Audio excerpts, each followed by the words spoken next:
I'm Vanessa Williams, and I want to share with you the role that diabetes has had in my family. I lost my grandmother at the early age of 64 due to complications with diabetes. She was warm, generous, and a constant encouragement for me to follow my heart. Did you know that African Americans experience chronic kidney disease at a rate that's 25% higher than white Americans? And we're almost 4 times more likely to develop kidney failure. Diabetes and high blood pressure are leading causes of kidney disease, which can result in kidney failure, needing dialysis, or a kidney transplant. The good news is that you have the power to check out how well your kidneys are doing and learn ways to prevent them from failing. So go to your doctor and get yourself checked out. Visit linkbylovetv.org to learn more. Get the facts, get checked, and get healthy. Truth Nation, stand up and tap in. This is 1017 FM, 1510 AM WGKB Waukesha and W269DL Milwaukee, a locally owned Good Karma brand station.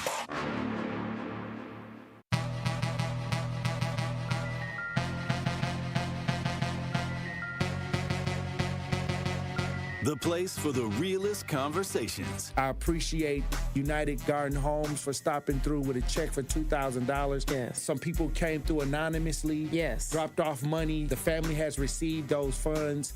And whatever you can do, if everybody do a little, nobody has to do a lot. The movement continues. What are some of the conditions in the jail that got people upset, like the living conditions on a day-to-day basis? We'll come out our cell at 11 o'clock in the morning. We'll get food and we'll get medication. So that shortens the time. Out of those 2 hours, we'll probably get an hour out, and then we'll have to lock back down. And by lock back down, I mean we stay in our cell. We get fed in our cell. We don't come out our cell at all, and that's pretty much the biggest problem. And they simply say that they're short-staffed, but that's not enough because they knew that they were going to be short-staffed. Like, this has been a problem for over 2 years now. The marathon continues.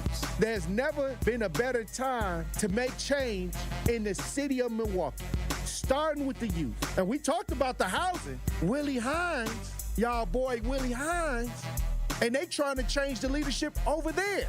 We got our hands full, and it's not the time. But we got attorney B. Ivy Lamar on the lines right now, calling from the courthouse. How you doing, attorney B. Ivy Lamar?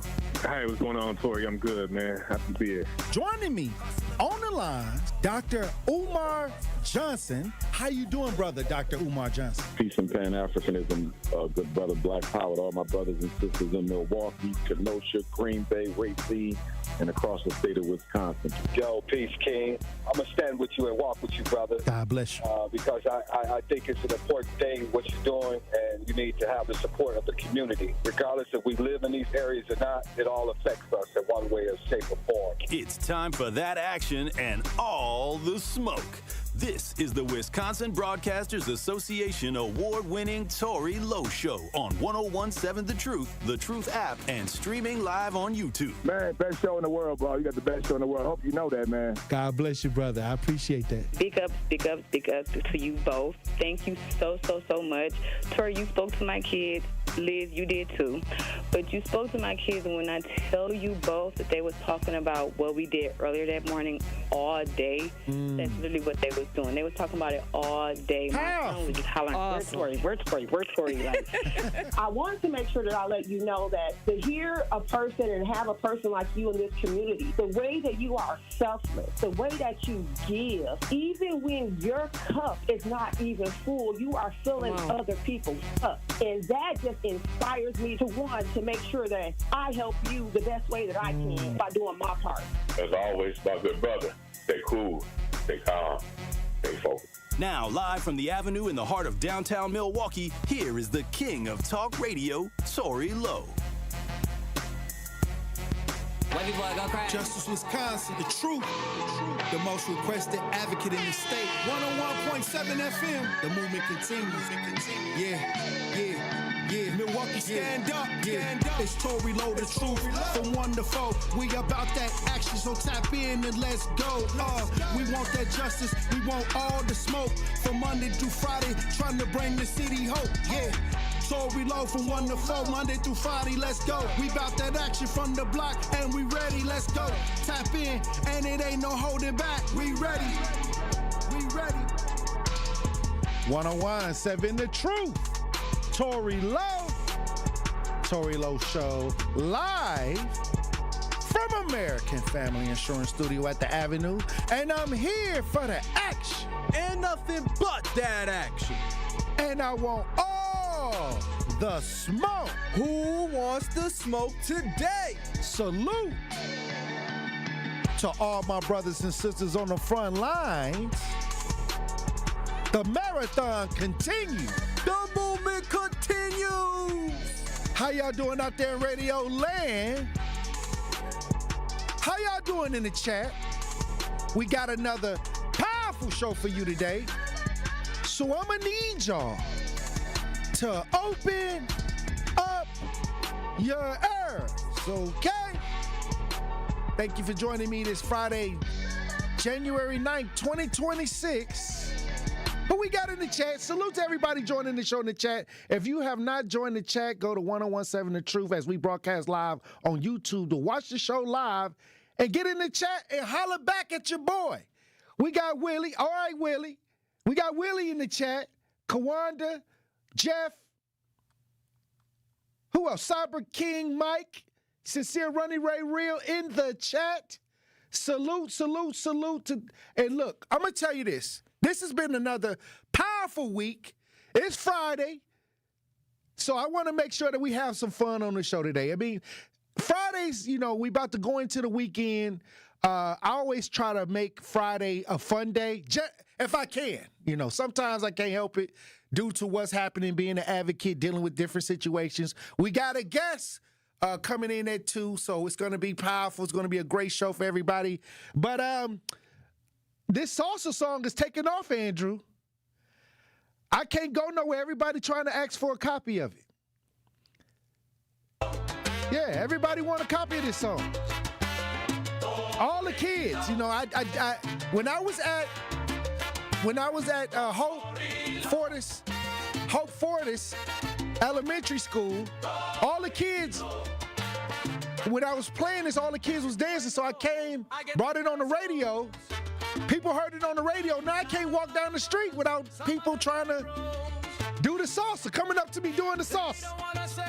You know, Rhea, when we came in, Rhea automatically started dancing when I was setting up for the show. I'm telling you, this one is a hit.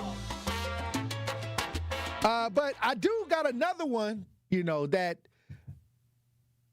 you know, is kind of more soulful, you know. I produced this one. So I produced the salsa one too. But what I'm saying is, this is where we going. This is where we going. Hold on. I'm the only show that produced my own music. Well, Sherwin, I guess he got the instrumental. Okay, not the only show. Sherwin got let me correct myself. Sherwin got a jazz type flow going. And my prayers go up to the father, Sherwin Hughes' father, as well. Something took place.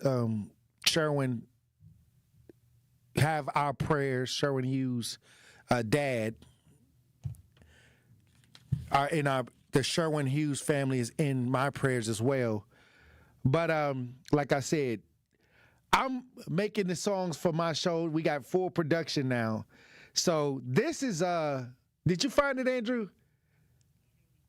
All right, Andrew working on it. But what we got to do in 2026 is create and get results. And the one thing I always tell people is that you can do it. We can do it. I had to take an Uber, and the Uber driver was talking about going to the protest. I think it's supposed to be a protest in Milwaukee from what took place in Minnesota with the woman that was unalived by the ICE agent. And this has just been a huge conversation. It has grown into a political conversation. I'll say this. Be careful, no matter what you do, no matter what side you on. I don't think nobody wants to see the loss of life. But What I'm saying is if you go out and protest, at least give yourself 12 feet. If you around these ICE agents or don't confront these people, don't bump into these people, don't get near these agents, and let's try to see if we can get everybody out to protest safe. Understand what I'm saying? Let's see if we can get everybody out to protest home safe, because it get gray. It's a gray area dealing with the federal government. I keep telling everybody that. And if I was leading a protest and there was agents, I would allow people to have a nice distance away, at least 15 feet, out of reach. Now, you can get away with saying a lot of swear words 15 feet away from something, even in the protest. If you got a little distance, you can say a lot, You can point the finger, say a lot, let out how you feel. It's just when you close the distance and you get closer to them where they can touch you or you can touch them, that's when you're in the danger zone. Because if you're not the subject, how did you get that close to them? You can't do that. You're not going to win that. I'm trying to tell people, if you're not the one that they're trying to get, why are you in their face? So that right there creates a situation where, you have freedom of speech, but now you're in somebody's face that's there to do something, and you could be obstructing too. So they could throw all kinds of charges on you, everything. Like I done seen so many people got obstruction, but we do got the song of Andrew got the song. This my granddaddy's song. This one my granddaddy would have liked this one. You don't know. Yeah. I don't know if y'all know who this man is. This that soulful one. Y'all probably been under a rock. Or you just been watching This CNN, that old school.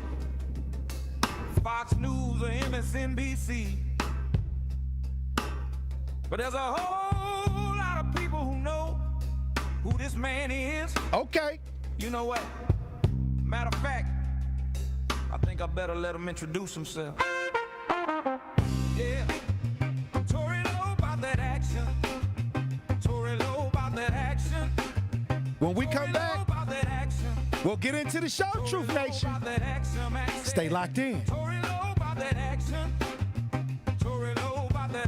And that's Tory Lowe, bringing you all the action and all the smoke. This is Sherwin Hughes from The Truth with Sherwin Hughes. And Truth Nation, you can now watch my show live on YouTube every day from 9 a.m. until noon. Yep, you can get 3 full hours of watching Sherwin doing his thing, streaming live on YouTube Monday through Friday. You'll get the same insightful conversations about policy, politics, and lifestyle, while also seeing my reaction to the unpredictability of our listeners. So go to YouTube right now, subscribe to 1017 The Truth, and see this wonderful smile live every day. Since 1976, Community Advocates has helped Milwaukee residents meet their basic needs, enabling them to live with dignity and hope. Today, Community Advocates offer 40 specialized programs that addresses rental housing challenges, energy assistance, domestic violence, substance misuse, and more. Their commitment is to ensure individuals and families have access to essential resources and opportunities for a better quality of life. If you need help, go to communityadvocates.net. That's communityadvocates.net.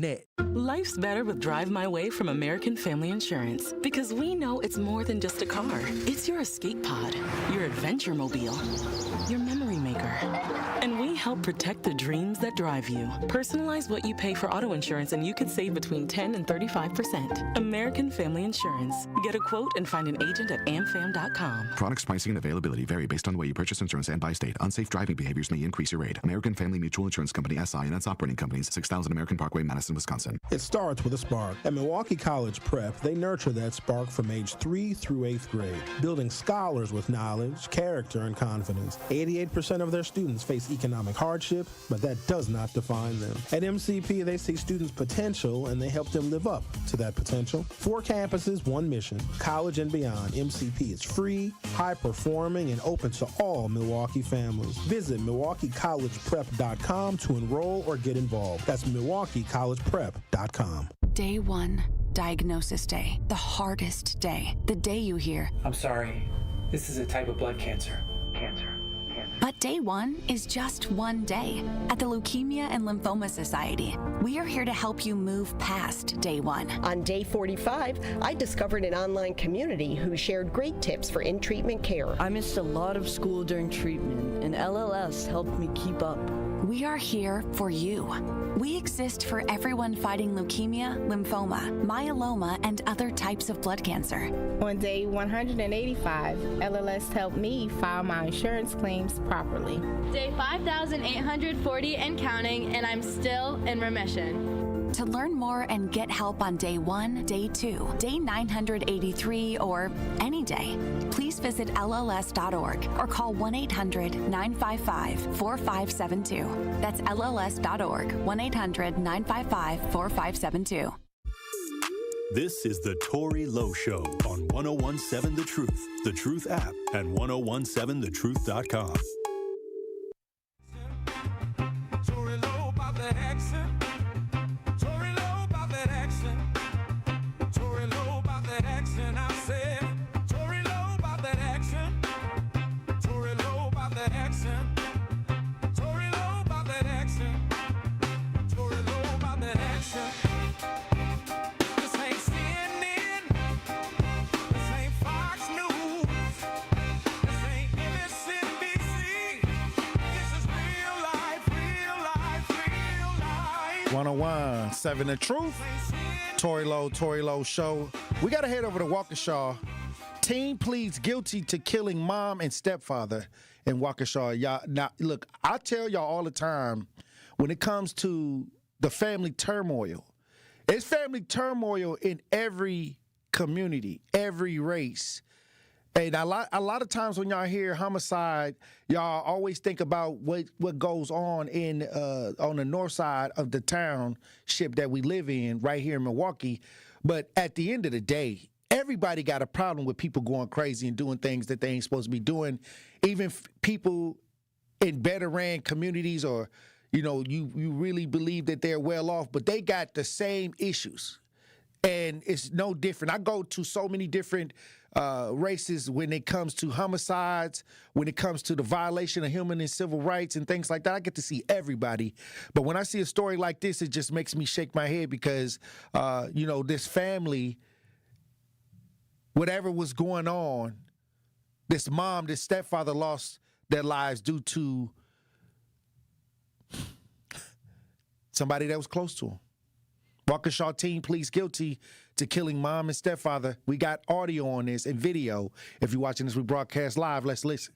Nikita Kasap, who's accused of killing his mom and stepdad, changes his plea to guilty in a move that allows a judge to decide his sentence. In a courtroom filled only with media and a jail pastor, Nikita Kasap changed his plea and told the judge he murdered his mom and stepfather. Guilty, Your Honor. All right.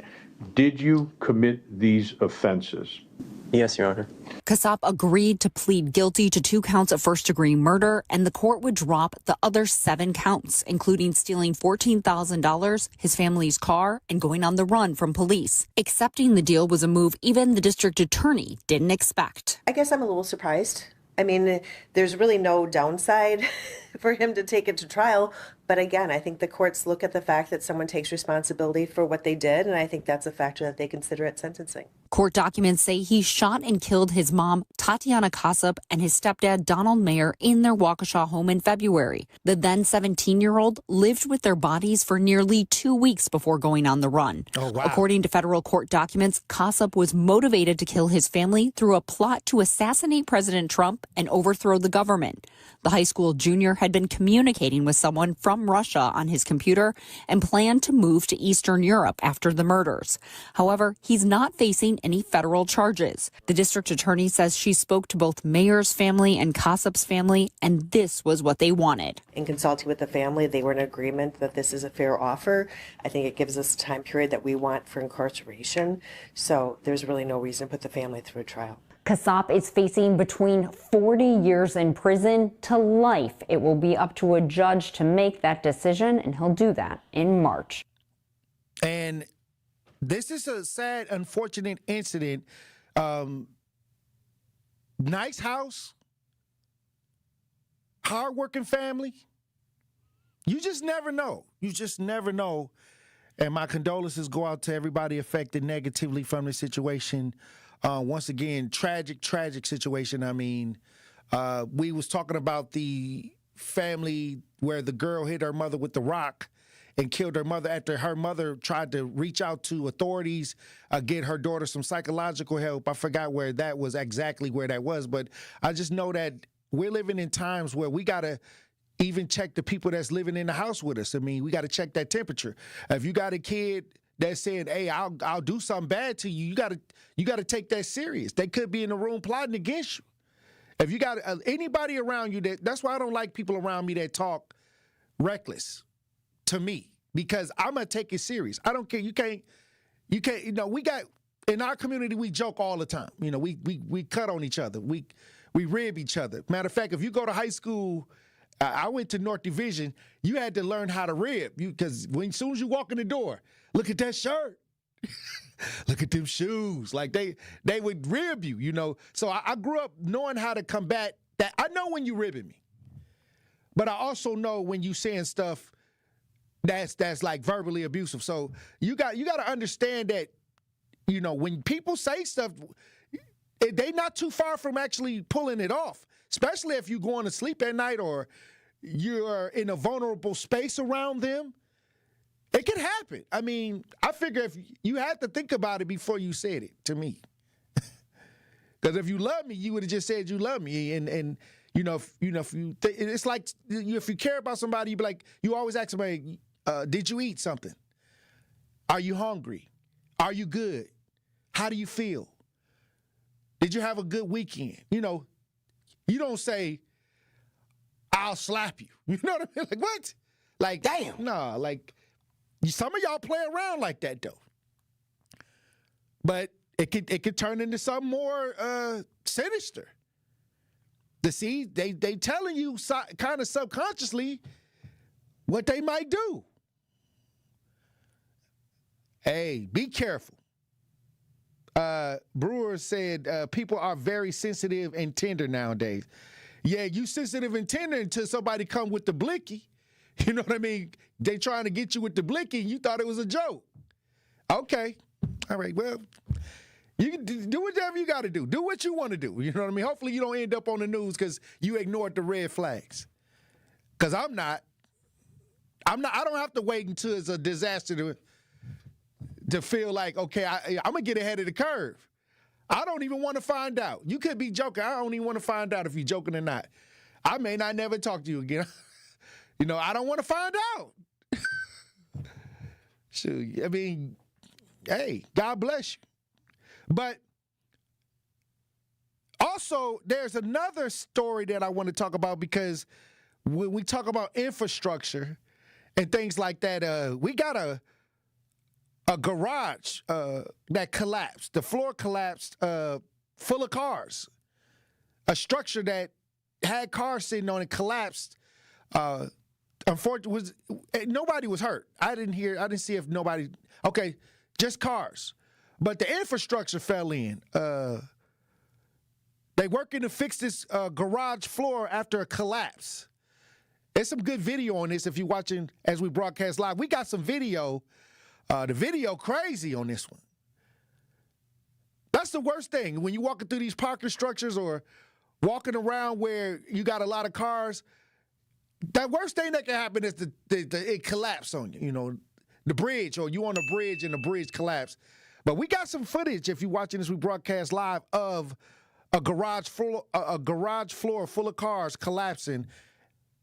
Let's watch. Show the aftermath of a garage floor collapse when a driver and two parked cars fell through the floor. I was the first one to arrive at the scene to look it over, see what needed to be done. Mark Salentine is the general manager of Race Towing and one of the crews that helped recover the cars Wednesday night. The garage had two cars in it at the time, an SUV and another car, and it went through. It happened at an apartment building near Knapp and Astor around 5:30 when the driver was pulling into the garage. Basically, without the supports there, fell to the ground in the basement, and there was somebody occupying one of the cars at the time. Fortunately, the driver wasn't hurt. That's just really crazy. But some people who rent at the Empire Building, owned by Katz Properties, say they're shaken up. It could have been your car, you know? What if that was you parked in that spot? You know, that could have been your car. It's still not totally known what actually caused the collapse, but the Department of Neighborhood Services told Fox 6 the collapse did break a pipe connected to the heating system, causing all units to temporarily lose heat for hours. It also added the damage was not caused by the driver or any cars that fell through. Kind of the best way to sum it up,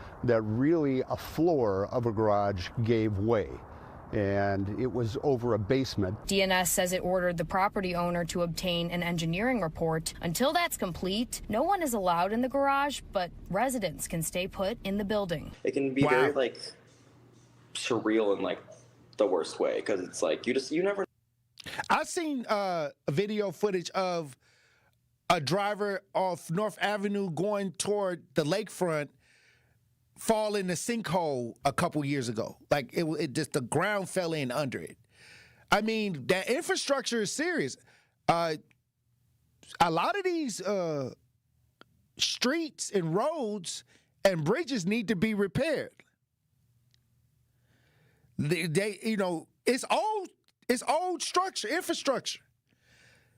Well, I think Biden administration passed the infrastructure ideal as well to give money, because it's after a while you got to redo everything. This person in the garage, they didn't park. They thinking they about to bag in, and they almost got took out.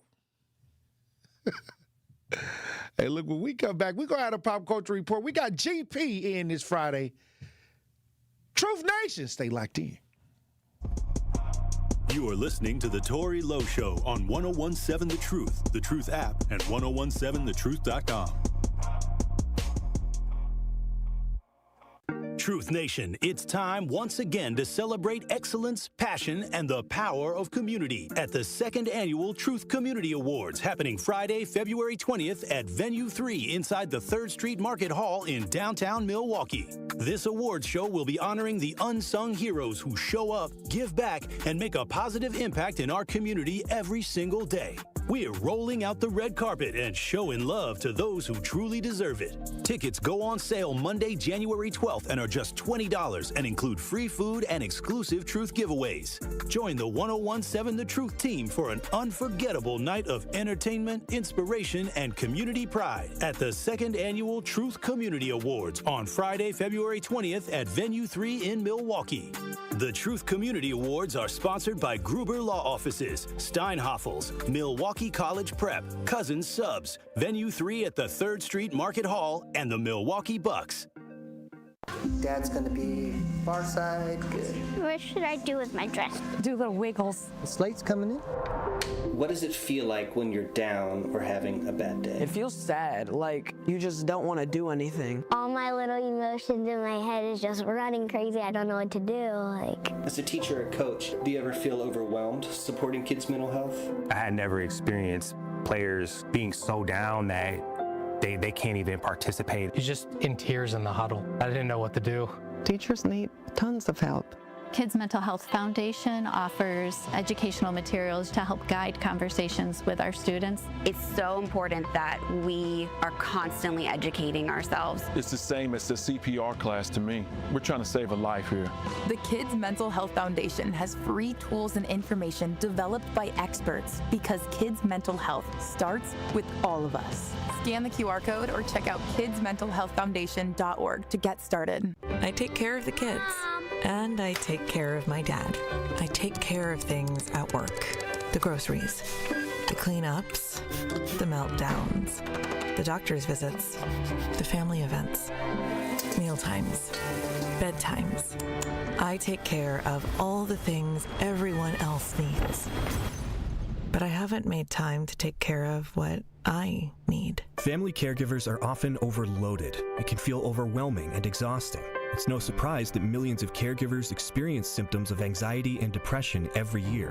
But help is available, because there may only be one you, but you don't have to do it alone. Head to mentalhealthcareworks.org. That's mentalhealthcareworks.org to learn how to get the support you deserve, because mental health care works when you make the call. If you're experiencing a mental health crisis or thoughts of suicide, dial 988. A message from the American Psychiatric Association Foundation.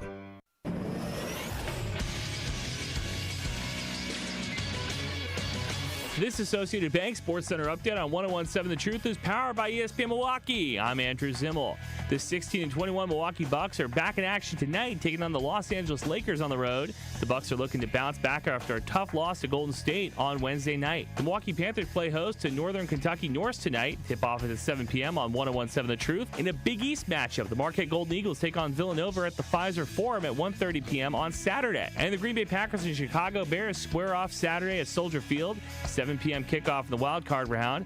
Packers head coach Matt LaFleur on what the difference maker will be for the Packers. Every play is so valuable, so critical. There's no wasted plays.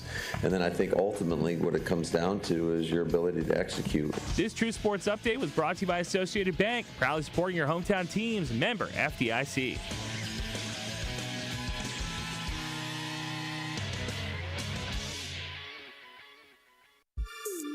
This is the Tory Lowe Show on 101.7 The Truth, The Truth app, and 1017thetruth.com. And I need all my people to listen. If you hear me, then go tell your brother. He gotta keep hope, keep on praying for the streets.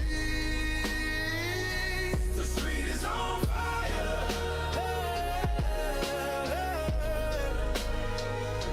And I need all my people to listen. If you hear me, then go tell your brother. You gotta keep hope, keep on praying for the streets. He stood up for the people. 101.7 The Truth. Tory Lowe Show. Pop Culture Report. We got GP in this Friday. What it do? GP, are you with me? I'm with you. Hey. I'm here. It's Friday. It's a good day. It's always a good day when you make it to the end of the week. I'm looking forward to the Packers Bears. That's all I'm looking forward to this weekend. That's the only thing you want to do, sit on the couch and watch the game this weekend? You know, it's the big game. It's the playoffs. Is it our Super Bowl or is it their Super Bowl? It's their Super Bowl. Okay. Our Super Bowl is the real Super Bowl. You're not lying. You ain't wrong at all. We ain't never confused beating a team with the Super Bowl as a Packer fan, at least not in 30 years. So we won it all. The real Super Bowl, the Lombardi Trophy, got our name on it, so we want that. I feel you. I think it's going to be a good game. Again, like we talked about it the other day, you know, these are two teams that they obviously they have the bad blood, all the intrinsic kind of factors and the motivation is already there. So it should be a good game. You have a healthy quarterback in Love. You have a healthy quarterback in Caleb. And you also have all the other weapons. You know, all the guys like Odunze for the Bears. And you have Swift as well and Monagai. There's a lot of good players in this matchup. And it just really will come down to that defense. Again, the Bears defense has been good all year long. And the Packers obviously have had a couple injuries and a couple additions. So is everybody ready to do their part in the game? You know, essentially it's one game and you go home. It's either, you know, do or die. So it's that time of the year for everybody. So I'm excited again. I'm excited to sit on the couch, be with my friends, be with my, you know, everybody, all my people, and I'm hoping and praying for a Packers win. That's all that I can ask for. Hey, look, if the Packers get this one, a lot of people feel like the Packers can win this one. They actually favored in this game. Mm-hmm. But like I said, you know, you can't underestimate the Bears. The Bears have been very competitive this year. They haven't been competitive in a long time. I think that this is their excitement. They're excited just to be competitive, just to be mentioned amongst the greats. Absolutely, yeah. So I salute to the Bears, even though I don't like them, even though I wish bad on them. I mean, they actually have made it interesting. No, yeah, exactly. That's something that we've talked about, you know, all year long. It feels good to have an actual rival that is actually a rival, someone that you have to bring your A game and you have to, you know, prepare the right way for when you play them. In years past, people kind of wrote it off as a W, or they weren't too worried about dropping the first game against the Bears. Now, obviously, that game that, you know, where the Packers lost in overtime a couple weeks ago, it mattered all the more because it put the Packers out of position basically of clinching a top 4 seed. Right. To the point, you know, where they might have been able to host a game and the Bears might have had to go to, you know, Green Bay to, you know, play a playoff game. So I think that the road ahead for the Packers is it's a light one. If they have, you know, all the tools necessary. They obviously would be headed to Seattle if they do win, because I believe they'd be the lowest seed remaining. They'd be the 7th seed, so they would have to go to Seattle. And they're going to be road warriors, but they're built for it. Obviously, we saw them, you know, take down the Cowboys a couple years ago as a 7th seed. I think the Packers play better with the chip on their shoulder. You think so? You think that I think when they have that chip on their shoulder, when they, you know, with their back against the wall, when they when they seem to not have nothing to lose, they play the best. I feel you. When everything is in their favor, they lose. When the whole world expects them to dominate, they don't. The Cleveland Browns, the games, some of those games. Yeah, the Panthers even too. So even the Panthers. Like all I'm saying is, they were supposed to go in and win those games, and then all of the games that. After that, they was like all the Packers. Then they caught a winning streak after that. Beat all the teams, the more challenging teams. So what I'm saying is, I think right now they're going into Chicago back against the wall. Everybody kind of got that doubt, which creates a chip on your shoulder. If they come in playing with that chip on their shoulder, Packers win easy. Yeah, for sure. That's one of the best feelings, to have as a football team. Obviously, the world was theirs earlier on in the season when they were smacking teams, holding them under 21, and then they kind of struggled to find their rhythm as an offense. The defense wasn't producing or, wasn't holding teams to the standard that they were kind of used to early on in the season. And so injuries happen, adjustments are made. You add pieces as you need to here and there. You kind of change the scheme, and all you can do is hope that all the good work that you've done during the 17 games, it's all for the right purpose in the postseason. So hey, look, I don't like hearing a lot of Packers fans abandoning ship. They was bandwagon to me. They jumped because real Packer fans know it ain't over till it's over. We always got a chance. It ain't over till it's over. Like I tell people, like football is any given Sunday. Anybody that catch hot can upset anybody, and that's usually what happens in the playoffs. Teams that are low hanging teams tend to get hot. And then shock people, and they start shocking the world because that chip on their shoulder gives them the motivation to play hard every play. Yeah, absolutely. Every team that's in the playoffs is a good team. So, they have good players, they have good coaches, they have all the pieces in place to go on a run and to be, the eventual Lombardi champion or the Super Bowl champion. So it's up to us now. Again, it's what's going on inside that locker room. All we can do is hope and pray and put on the green and gold and hope that things go the right way, tomorrow. So, or not I tomorrow, agree. But Sunday. So, I agree. Yeah. Well, what's going on in these pop culture streets? It's a lot of baby mama drama going on. Baby mama drama going on the streets. And so, obviously, we've talked about Cardi B a lot in 2025, but to kick off 2026 as well. We don't want to bring the baby mama drama into 2026. It's always going to continue. Wow. Though. It's always going to continue. As we mentioned, obviously, I don't know what to call him. Let's just call him a baby daddy. I hate the term baby daddy. Stefon Diggs? Right, but obviously I thought they was together. They are together, but she's still catching flack for it. So, obviously, we know Stefon Diggs, he was recently charged with a felony criminal charge. Right. As a result of an incident, him choking his private chef, I believe. And so, there were text messages that were exchanged where it alludes to Cardi B kind of texting her, trying to pay her off to, I guess, get this thrown out or kind of to get her to recant her statement. And so there's a popular influencer, I believe her name is Jessie Wu.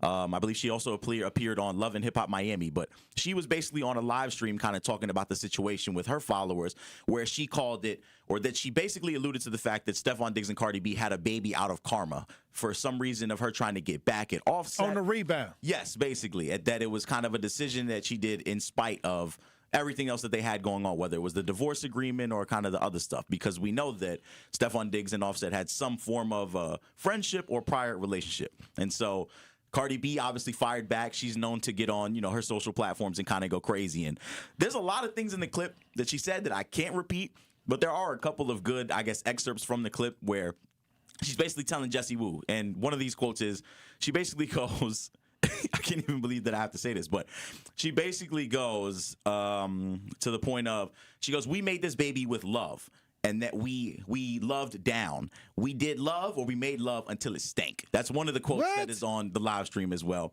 And then she basically also goes on further. How do you never mind. I don't even want to know. You know how I get. They say BBL smell too. Well, that was another rumor that she was fighting out there as well. But that may where the stain came from. I don't know. No, and then another quote from this live stream basically is that women be talking out of their behinds, go shave it instead of talking out of it. And so, obviously, Cardi B has caught a lot of flack for dealing with Stefon Diggs because there's the multiple baby mamas that he had within 2025 or around the same time that, obviously, he fathered a child with Cardi B.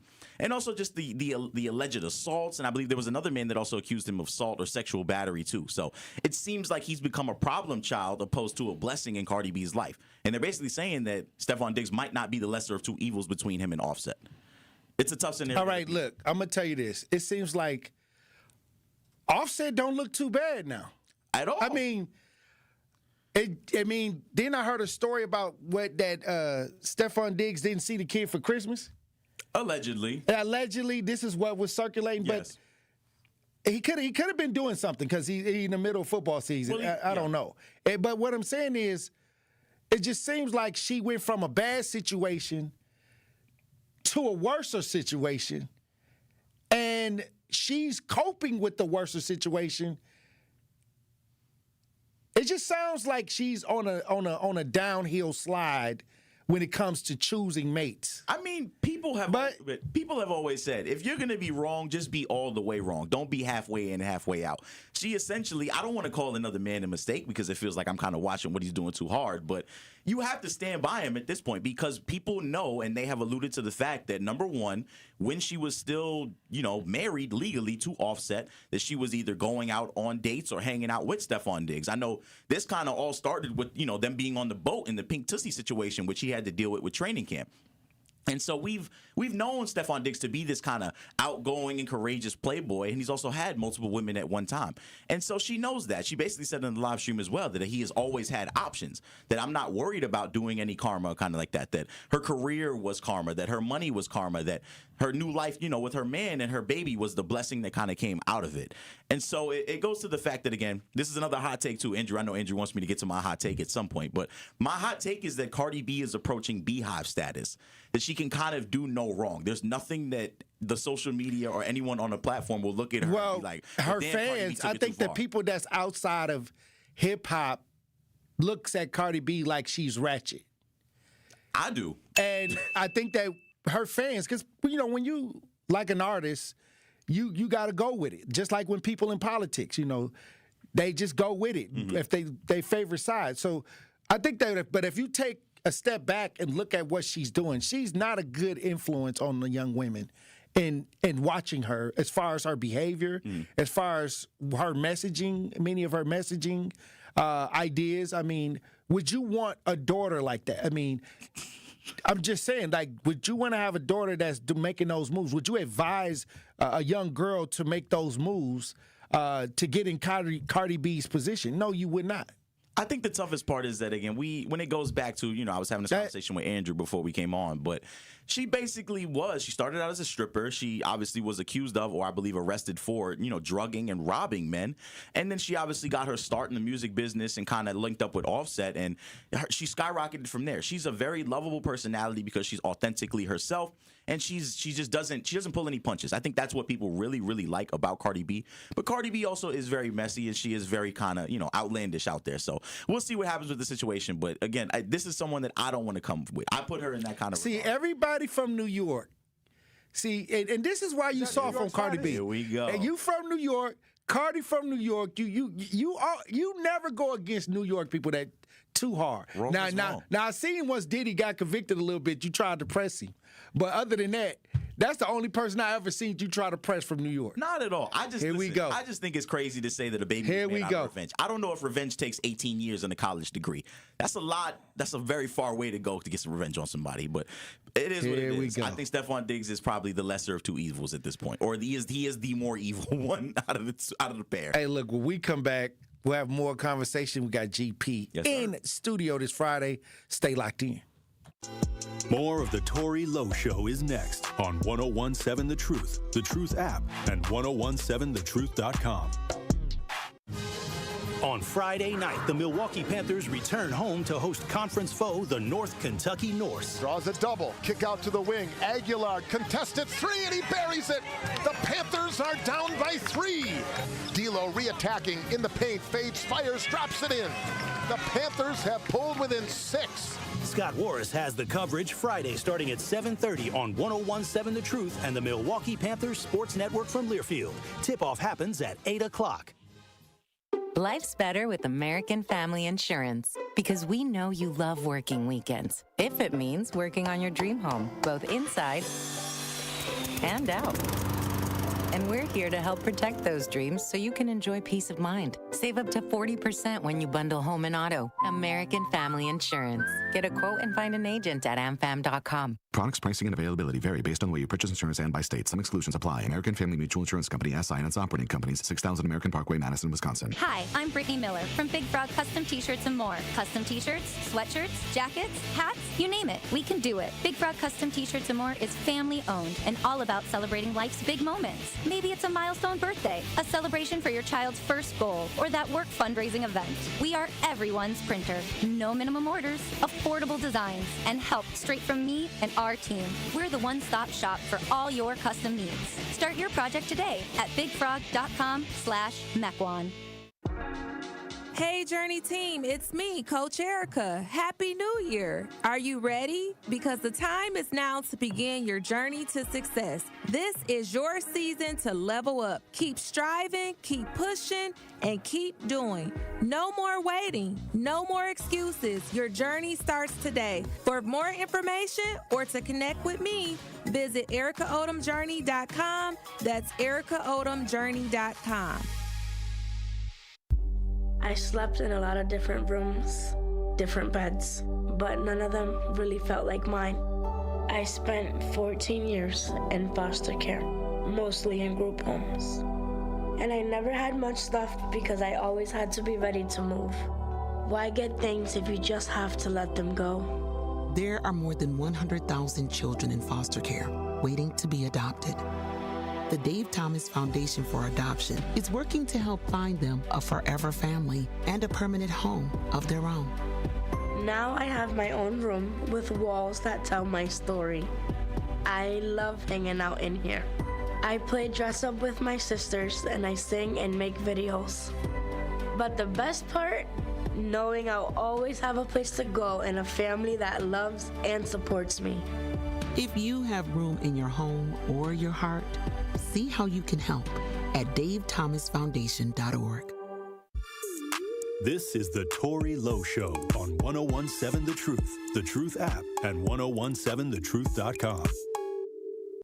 They hit the metronome, I heard a sign in his voice, I had to set the tone, they want my soul, so I'm switching my goals, some things I need to atone, don't wanna grow alone, if I wasn't dead broke, I get my family out this hole, they don't want us in their schools, I had to switch my school, you see a man get on his knees, he might have dropped the tool, that's what we talking about when you ain't got the shit to lose, and we been up the family too, man, we living in the news, all this trauma ain't cool, so I'ma take my pain and use it as my fuel, and I'ma spit these words to let you know it's real. Tory Lowe, that's the neighborhood hero, every time a shot rang, somebody shot me. Tory Lowe. 1017 The Truth, Tory Lowe Show, Pop Culture Report. We got GP in the building. What it do? On this Friday. What it do? Look, GP, I'm going to tell you this. Okay. Put the fork down 2026. You and Andrew been going back and forth with this. We have. It's getting serious. It is. I'm telling you, it's a hashtag now. It needs to go viral. Everybody in the chat. Spam hashtag. Everybody in the chat, they want to know. They want to know how they can, keep up with the put the fork down, because the last weigh-in kind of got everybody interested. Now we didn't evolve to now the next weigh-in is March 1st. It is. The next weigh-in. I think the best way to keep up with this put the fork down movement, number one, obviously follow Tory Lowe on his socials, follow me on my socials. I know my socials are underneath my nameplate. I don't know if Andrew wants to put his social out there as well. He's kind of the man behind the scenes, but I will start vlogging and I will start posting my workouts. I will make sure that I hold myself accountable. The highs, the lows, the good, the bad, the ugly, whatever I'm eating, whether it's wings or whether it's some salmon and some rice, whatever. You're not going to be posting no pictures of gray sweatpants, is you? Nah, I ain't you ain't doing it. You know how they be in the gym. The girls be wearing them tight stretch pants doing squats, and the dudes be trying to wear them gray sweatpants. And they be trying to get their numbers up. I'm not in peak condition right now. I'm big t-shirt. I ain't trying to watch nobody TikTok with no gray sweatpants. I'm gonna be looking like Rocky in the gym. Nah. I see Andrew. Andrew been out there on the treadmill. Now Andrew been on the treadmill. He been posting pictures of him on the treadmill. Look, you got people putting eyes in the comments now and everything. Look, come on now. Nah, Andrew's been not doing really his a thing, city girl. Got the eyes looking. Hey. Hands up. Don't shoot. But no, Andrew's been doing this thing. Again, shout out to Andrew. Andrew, his selfies look horrible when he's in the gym. But yeah, because I'm putting in work, GP. I respect it, though. But the faces and everything, you got to get more, like, photogenic when you're in the gym. Tory, are we trying to look good or are we trying to look good? Both. I mean, eventually, that's the end goal. I don't know. Andrew. You got to put it in work, GP. You don't know nothing about it. Do you have a specific goal in mind, though? Like, do you have You got nothing. I'm saying, do you have a number? Do you have a number, a target weight, anything? The way it's going right now, every pound I lose, you're gaining. So That's it's like crazy, we're good. man. That's crazy. I just had my wheat pasta for lunch. It was nice and healthy. I had my lean Wheat ground pasta? beef. I know. Yeah, see? Look, he probably don't even eat that. I heard he was cooking whole turkeys and stuff for Thanksgiving by himself. It's a single man. Talk about tenderness. I know, off the bone, yeah. I don't know what Andrew had going on. But no, I think the best way for everybody to kind of join in on this movement, obviously started out as fun and games, but I think we're really going to take this serious. We're really going to lock it in because there's people, who are not taking care of their health, and we want to be here as long as we possibly can. Because ultimately, this is about health. Absolutely. That's the most important thing. That's the health as well. Right. Limiting high blood pressure, limiting diabetes, all types of other things like that. Weight loss, losing fat, burning fat. And there's plenty of ways that you can do it, obviously. You can go out and take a walk. You can go out for a nice little bike ride. I know it's the middle of the winter, but just staying a little bit active. Be more aware of what you're doing and how you spend your time. You need to be on the go and be on the move. Even taking, 10,000 steps a day again. I know people upstairs too as well. We have a lot of teammates who they will eat lunch and then they'll go take some steps and, kind of get the blood flow going again and kind of keep the blood moving and stuff. Oh, she put the eyes and the lips. Oh, God. Oh, okay. wow. Look, I blame Tory. See, this is Tory's fault right here. You blushing? Nah. Yeah, you said the eyes and the lips, and his eyes bucked up. It's Friday. We might as well get cooking in here. Hey, look. Hey, okay, well, they trying to see if you're going to put the fork down. What's your plan, though? I need to hear Tory Lowe's plan of action for because you're talking about the polar plunge, so this is on you. My put the fork down is I got to go to like at least 25 by March. Okay, 25 pounds down? Yeah, just that's cool. I don't want to be too small. Okay, you don't want to be because six-pack and... if you got to defend yourself and you small, you don't want to be. You don't want to. You want to be in that range at 200, 215. You want to be able to maneuver just in case somebody try to grab you up. You know what I mean? But just picture community cleanup, right? And in spring, right? Muscle shirt. Headband, bandana on, feel me? It'll draw a lot more attention than it did last year, Tory. I'm just saying.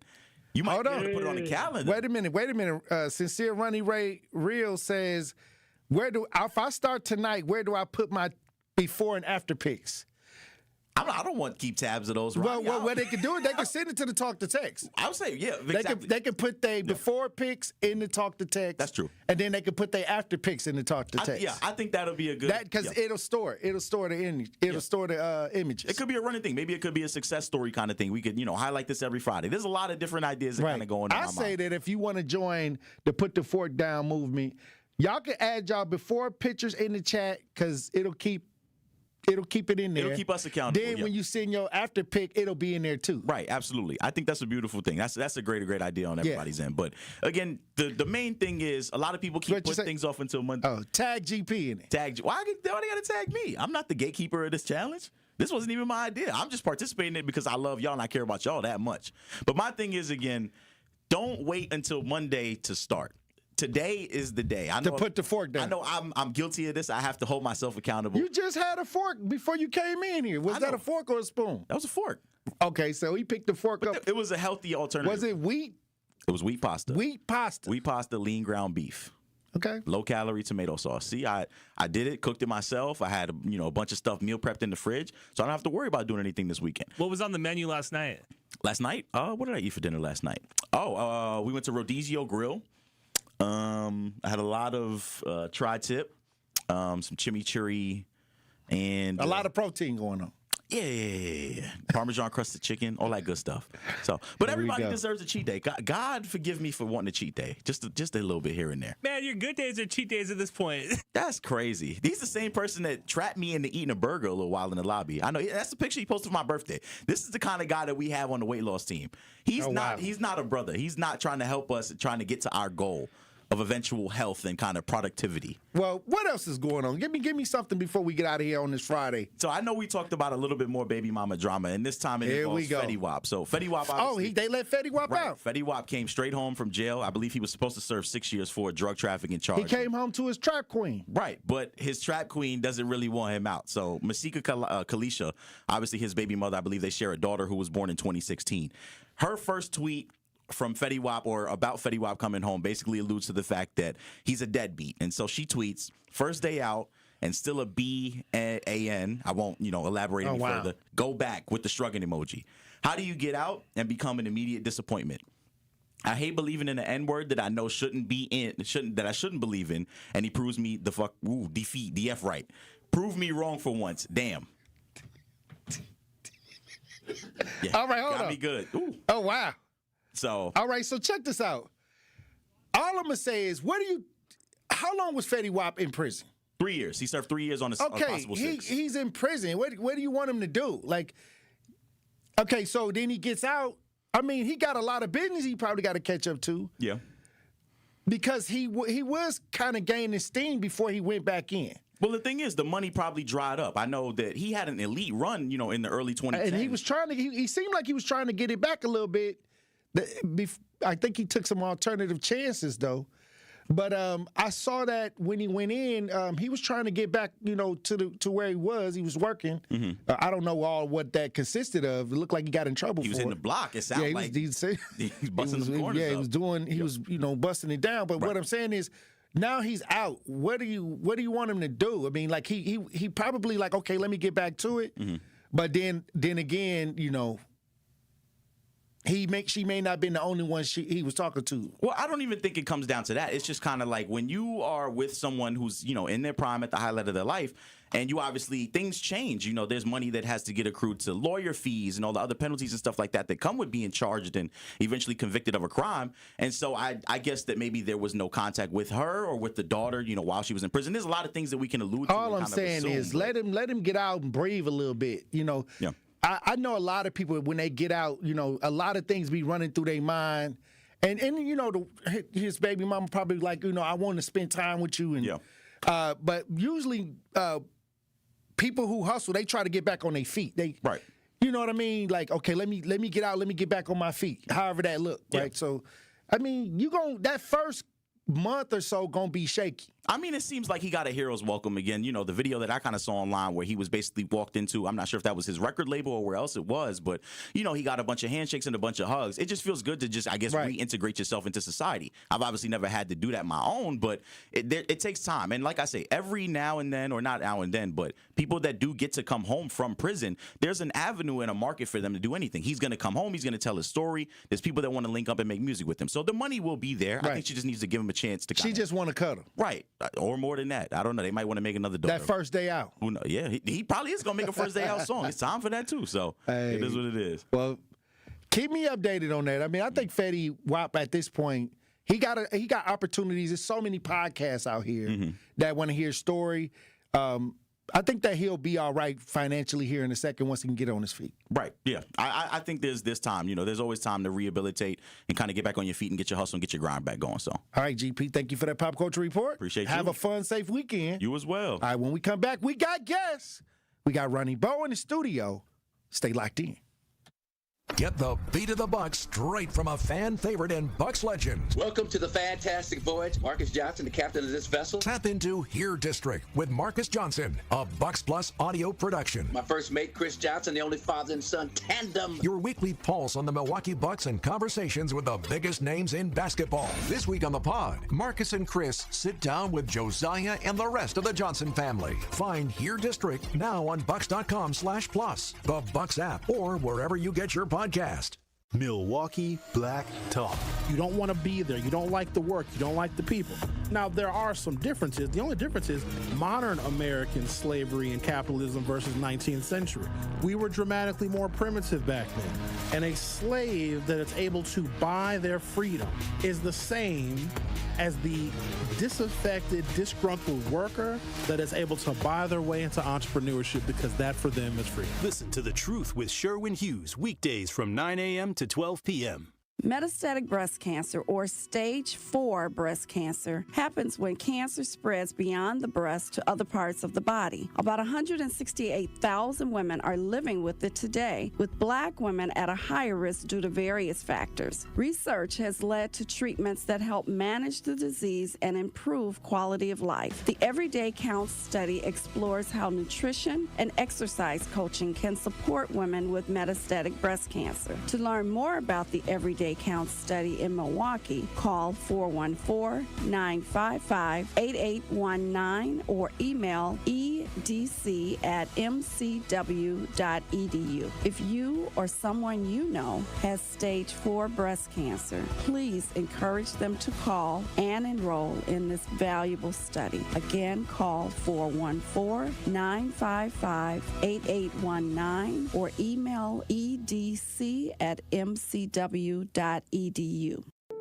Hi, I'm Vanessa Williams, and I want to share with you the role that diabetes has had in my family. I lost my grandmother at the early age of 64 due to complications with diabetes. She was warm, generous, and a constant encouragement for me to follow my heart. Did you know that African Americans experience chronic kidney disease at a rate that's 25% higher than white Americans? And we're almost 4 times more likely to develop kidney failure. Diabetes and high blood pressure are leading causes of kidney disease, which can result in kidney failure, needing dialysis, or a kidney transplant. The good news is that you have the power to check out how well your kidneys are doing and learn ways to prevent them from failing. So go to your doctor and get yourself checked out. Visit linkbylovetv.org to learn more. Get the facts. Get checked, and get healthy. Milwaukee's Black Talk lives here. You are listening to 101.7 FM, 1510 AM WGKB Waukesha, and W269DL Milwaukee, a locally owned Good Karma brand station. Justice Wisconsin, the truth. The most requested advocate in the state. 101.7 FM. The movement continues. Yeah. Milwaukee, stand up. It's Tory, Lowe, the truth. From 1 to 4, we about that action, so tap in and let's go. We want that justice, we want all the smoke. From Monday through Friday, trying to bring the city hope. Yeah. Tory, Lowe, from 1 to 4, Monday through Friday, let's go. We about that action from the block, and we ready, let's go. Tap in, and it ain't no holding back. We ready. 101.7 The Truth. Tory Lowe. Tory Lowe Show live from American Family Insurance Studio at the Avenue. The movement continues. The marathon continues right here on 101.7 The Truth. Thank you for joining me for the second hour of the Tory Lowe Show. And we got guests. We got Milwaukee's own Ronnie Bowe in studio. Milwaukee native author, entertainer, analyst. I mean, you got so many hats. From 10th and Burleigh, I'm happy that you came through. For sure. Ronnie Bowe, you're an author now. Yeah. You know, when did you start writing books, and what is your message many times when you sit down to write books? I started writing in 2010 when I was incarcerated. You know, before then I was passionate about rapping, so I was campaigning on the rapping side. So when I got locked up, I just felt discouraged, like my career was on hold. I had to do 4 years, so I wanted to find something to keep me active and productive, basically. So it was crazy because, like, I was reading a lot of books, and the type of books that I was reading, I felt like our culture needed to study. But I noticed that people like me who, you know, come from the lifestyle that I come from, they was only interested in reading, like, novels, like hood novels, stuff that'll keep you, like, mentally just off track, you know what I'm saying? Like, keep you on the same stuff that got you locked up. So my thing, I wanted to find a way to sneak some knowledge in that they would be interested in reading. So I put a book out called The Trap that was like, it gave them the hood stories, like my real life hood stories, but it also threw in the type of knowledge that I think people like Malcolm X and Dr. King would want the culture to have today. So it seems like when you talk about where you from, and we came from Milwaukee, where it's one of the most massively incarcerated environments. Also, it seems like when we live in Milwaukee, it seems like we got to lift 1,000 pounds. But once we get outside of Milwaukee, we realize that lifting in Milwaukee creates us to be in spaces, in spots of production, behind the scenes, working with people, getting to know people. I think Milwaukee people got a certain kind of swag when we out and about. When we talk about being in the industry, being an artist, how many people did you meet? How did that go, being in the industry as a Milwaukee artist? Well, I did 21 months incarcerated with R. Kelly. Okay. Like, that's like the only real industry figure that I could say that I know. And it was just ironic. He ended up getting indicted like a few months after I got indicted. Wow. Yeah. So you was actually in jail talking with Kales? Yeah, MCC Chicago. Okay, so what was this conversation like? Is he all right? Okay, I heard he had blood clots and stuff like that. How's his health? Is that just rumors? No, he had health problems, but, you know, Kels, that was his first time being incarcerated, so I think he was more so trying to find any reason, any excuse to get out on bail at the time. So he was complaining about every little health issue. Okay, I got you. Like his toe got infected one time taking a shower, and he used that as a reason he to get out on bail. You know, so it was like any little thing that he could think of as a reason to get out on bail. You know, like from blood clots or whatever. I think he had diabetes, and so he was just trying to get out basically. And as you talked to him, did he tell you anything about his music journey? What kind of stories was he trying to tell? Well, we on mainstream media, so some of them stories. Can't say. You're right. I don't mind. It's your platform. Well, we can't swear, but I mean, just no swear words. But everything else, pretty much, probably we can check into.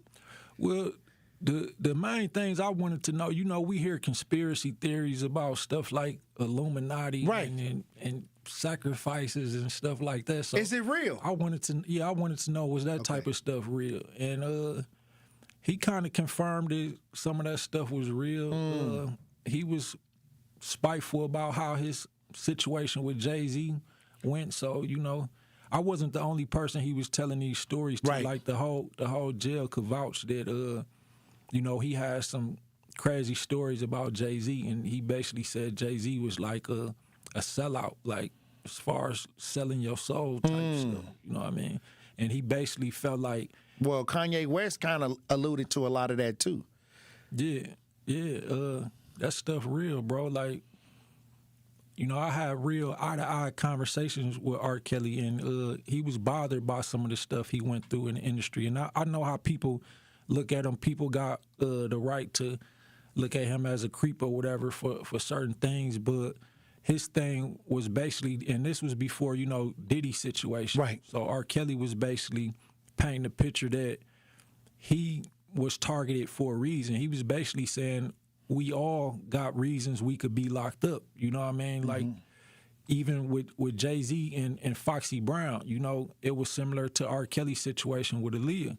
So he was saying basically like they got allegations of messing with younger females too. So basically, why the government didn't indict them? That was his thing. He was saying they targeted him for a reason, and because he didn't want to comply with certain things that you have to do in that industry. He made a song, Residuals. He made a remix to Residuals where he was talking about he don't even know who got his royalties. Like a lot of times we see these artists and it look glamorous, the fame. Yeah. But on the back end, I think we're starting to see that that's all it was.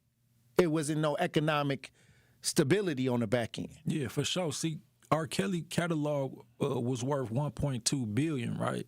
Oh, wow. And he still had to tour to take care of himself and his family financially. Oh, wow. When he was technically worth $1.2 billion. Like with his catalog. Yeah, like we talking about somebody who wrote songs for Michael Jackson and every other megastar damn near in that industry. So, you know, he was supposed to be announced as a billionaire before Jay-Z or Kanye or any of them. We all know how big R. Kelly was. R. Kelly was like one of the biggest R&B artists. They call him the king of R&B. Yeah. Yeah. When you talk about being in jail with R. Kelly, what stuck out the most to you? Like, if you had to tell somebody about that experience, one thing about that experience that stuck out to you the most, or something that R. Kelly wanted people to know, what would that be? Well, I had my own situation with the government. Right. Like, I was really framed in an indictment as a member of a drug trafficking organization based in Chicago, right? And none of that was true. Now, people who know me from Milwaukee, especially coming up from 10th and Burlock, 10th and Ring, you know, people will perceive me as a dope boy or whatever. And I'm not saying I never was a dope boy, but the fact of the matter is I was not selling drugs at that time, you know, and they framed me in a case as a member of a Chicago-based drug trafficking organization. Allegedly, I was going to Chicago to get large amounts of heroin and bringing it back to Milwaukee and serving Milwaukee drug dealers. This is what the feds say. So with me being framed in a case and hearing R. Kelly's story, he felt like he was framed, you know, and so it was like a parallel situation. So I didn't look at him how everybody else looked at him. I looked at him from the perspective that, you know, when Tupac became an icon, he was framed in a sex case. When Mike Tyson became an icon, he was framed in a sex case. Bill Cosby was framed in a sex case. Kobe Bryant was framed in a sex case. So I'm looking at it like that. Like, for some reason, when certain black men become iconic, they get framed in a sex case. So that's how I'm looking at it. You know what I mean? So that stood out to me because I got to know him as a person, and seeing his personality, I just didn't believe a lot of the things that was portrayed about him on the Surviving R. Kelly docuseries. With the women, sometimes these victims, many times when it's a person of fame, when it came to R. Kelly, some parents would be involved in their daughters being with R. Kelly. Yeah. Taking them to him. Yeah, that's exactly what was going on. And you got to think, like, even let's use Akon for example, right? Before Akon moved out of the United States, he was about to be framed in a sex case as well. Now, he had an event where it was 21 and older, right? And somehow a 14-year-old girl got in and got on stage with him, and he linked up with her, you know, afterwards. But he looking at it like everybody in here got to be 21. So he not thinking that it's a possibility that this young lady could be 14.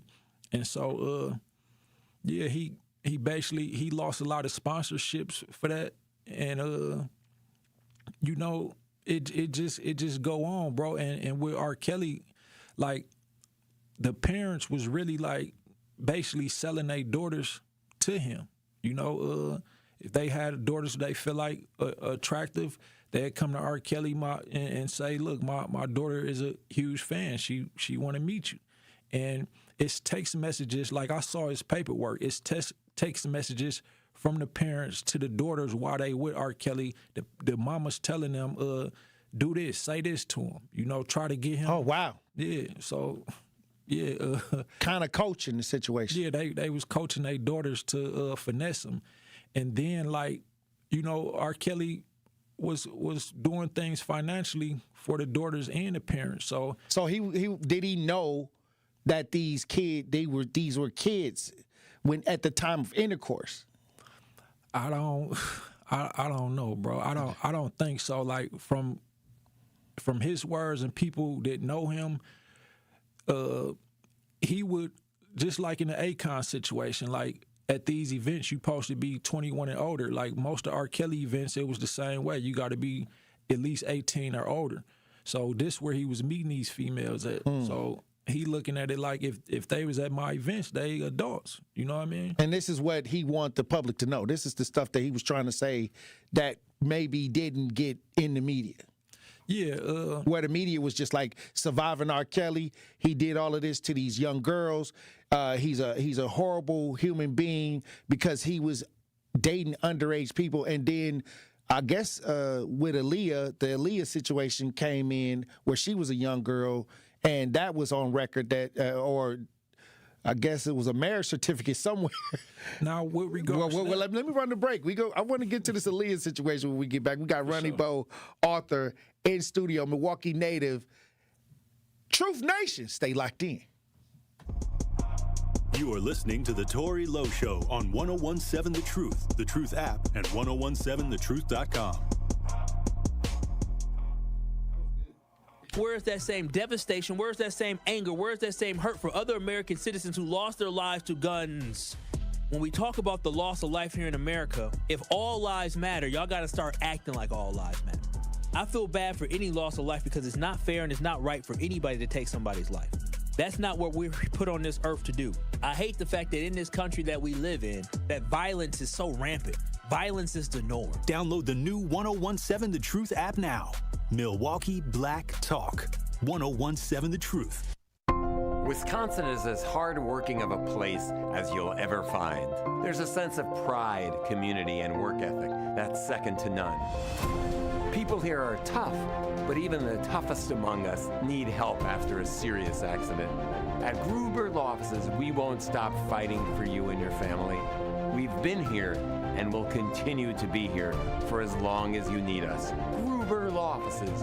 One call, that's all. Life's better with Drive My Way from American Family Insurance, because we know it's more than just a car. It's your escape pod, your adventure mobile, your memory maker. And we help protect the dreams that drive you. Personalize what you pay for auto insurance and you could save between 10 and 35%. American Family Insurance. Get a quote and find an agent at amfam.com. Products, pricing, and availability vary based on the way you purchase insurance and by state. Unsafe driving behaviors may increase your rate. American Family Mutual Insurance Company, SI, and its operating companies, 6000 American Parkway, Madison, Wisconsin. Good Karma Brands is proud to be an equal opportunity employer, providing equal employment, development, and advancement opportunities to all teammates and applicants. To learn more about careers with us, please send an email to talentacquisition@goodkarmabrands.com. That's talentacquisition@goodkarmabrands.com. Dear employer, my name is Phil Martin. My name is Michael Raskovich. Ronaldo Bird. Zach Dozer. I am writing to express my excitement at the opportunity to join your team. As someone on the spectrum, I possess a unique set of skills that sets me apart from other candidates. My detail-oriented nature allows me to communicate complex ideas, to break down data, to have no fear in meeting new people. I may communicate in ways that are different from what you are used to. Structure, routine, and clear expectation. Help me do my best work. My autism allows me to have a perspective that needs to be seen and heard. It allows me to make the world safer and improve systems in ways others can't. It allows me to bring people's inner worlds to life with my artwork. My autism will bring your team important insights. Thank you for your consideration. An autistic inclusive workplace is good for business. It's time to make a change. Learn more at autismspeaks.org/win. This is the Tory Lowe Show on 1017 The Truth app, and 1017thetruth.com. Talking big on Twitter, but in person you a slow poke. Who want all the smoke? Who want all the smoke? Put your name on a bullet, close the casket, case closed. Who want all the smoke? Who want all the smoke? I was bred in the briar patch, tough skin, 9 lungs, where the sun don't shine. We just circle where the lines run. Grandma had a rosary, Grandpa had a shotgun. I got both on the dash, holy steel for the outcome. First body dropped at 16, ain't talking no COD. I'm talking cold concrete, chalk art, mom's on her knees. Reputation cost a fee, I paid double for the rush. Now my shadow got a shadow, and they both of them is plush. 1017 The Truth, Tory Lowe Show. In studio with Ronnie Bowe. We got guests, Ronnie Bowe in studio. Author, I say entertainment analyst because you analyze a lot of the things about the game. I seen you on podcasts and things like that talking about your experiences and things like that.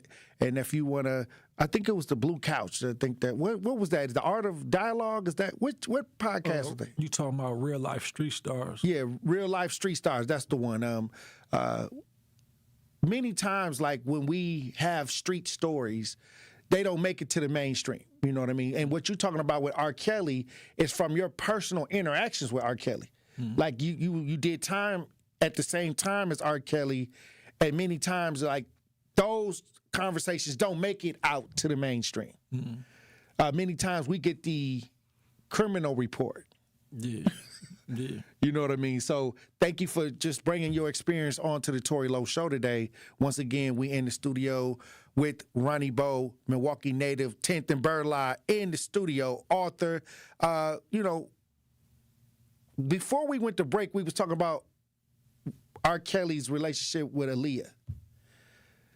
We was about to get into that because I was talking about it was some kind of marriage certificate there with her. What was that? Oh, from your knowledge or from what you understand about that? Okay, well, R. Kelly was signed to Barry Hankerson. I think the label was Black Ground Records, right? And Barry Hankerson was Aaliyah's uncle. So Barry Hankerson was trying to break Aaliyah in the industry, and who was better to do it than R. Kelly, right? So he linked them, and R. Kelly basically mentored Aaliyah for a while, and then it was a publicity stunt on the hands of Barry Hankerson to say that they was married. Mm-hmm. You know, that industry at the time, especially, they was promoting like underage sex. You got to think age ain't nothing but a number. Exactly, age ain't nothing but a number. So that was programming young ladies to feel like, and I guess you could say adult men to feel like, well, age ain't nothing but a number. You know, R. Kelly got songs where he's saying you young but you ready and stuff. You might be young but you're ready, ready to learn. Yeah. So I think a lot of people was just thinking, they wasn't thinking about somebody really just doing it like on like a pedophile level. You know what I mean? Yeah, but you got to think of the movie Belly. It's a scene in there where a 16-year-old was performing the O sex. Right. I don't want to say. Right. I don't want to make you lose your sponsor. But don't do that. Yeah, but this is public radio. You know. Yeah, so this little philosophy or whatever you want to call it was being pushed on our culture, and I want to make a point that you know, for some reason the media don't talk about the fact that 8 million children go missing every year. 22,000 children per day go missing per year, and it hit home with a lady that I refer to as the goddess, the lady who linked us. It hit home with her daughter, and I don't know if we should. Well, everybody familiar with Alexis Patterson, right? So it hit home with Alexis Patterson, and now that I know the goddess and hearing, you know, everything that happened with that situation is just shocking and disturbing. And it's like the media will push R. Kelly and how much of a creep or surviving R. Kelly pedo he is. Right. Yeah. But we not talking. Why we not talking about the other the children that's going missing and being like tortured and sacrificed. Like, right. What the thing is, when we talk about, we got to talk about that because many times, because I deal with a lot of human trafficking things too. Like I've rescued a lot of girls from human trafficking. So I know that they don't talk about it because when you start digging up the ladder goes high up, beyond. And when it's our young black girls, it's not talked about. And when I came home, I started posting it. I didn't want them to talk about it. I was going to talk about it because I noticed that when they label a young black girl a runaway, she gets no resources, which leaves her open for people to take her and put her in the space of human trafficking. You know what I mean? Mm-hmm. So when I came home, I noticed that the mother would say, "Hey, my daughter missing, Tory." And I'd be like, "Why didn't you go to the police?" And they was like, because they not going to do nothing. And I say, why? They was like, well, she ran away before. So you got like 1 or 2 times when you run away that they going to give you a little resources. After that, you go and say your daughter missing, they not going to do nothing. So that leaves the gate open for whatever's out there in the street to kind of have precedence. So I noticed that, and from there, I just started making sure that when soon as somebody told me that their daughter was missing, I went like that. I didn't have to wait for the police. And that's when I started realizing a lot about how Milwaukee worked, how people move here in Milwaukee, how there's so many holes to operate in this city, because when it happens to black children, when it happens to black men, when it happens to black women, the response is not at a high level unless it's homicide or unless it's like something definite where they can get it all at one time. So I started realizing that, and I said, if we don't start taking action on our own issues, we're going to still be wondering why they not doing this and why they not doing that. So I don't ask why they not doing it. I ask, like, why we not doing it? Because we the streets. The streets know everything. Mm-hmm. Matter of fact, if something happened in Milwaukee, they got to come to the street to get the information where we live. So I think that we have to take more control over the narratives. But like I said, Hugh Hefner, he was able to operate and out in the public with Playboy bunnies. He never got accused of anything. And many of them was teenagers. Right. Even they were. They was 18. Young girls. They were younger than that. They got the Vice documentary about Hugh Hefner now, where the people are coming forward talking about him now in his death. They waited till he died to tell the truth about him. But Bill Cosby, Diddy, R. Kelly, they the face of this, but they're not the ones that did it the worst. Like they it's not good at all. But they are the face of it all of a sudden. Yeah, that's crazy. Yeah, that's Especially wild. when you got people like Epstein, and R. Kelly brother Bruce Kelly came out in a podcast last year, I believe it was, and he basically confirmed, my relations to R. Kelly, but he also pointed out that he felt like I'm putting R. Kelly life in danger by speaking out on certain things, and they asked me to stop speaking on certain things, like to fall back.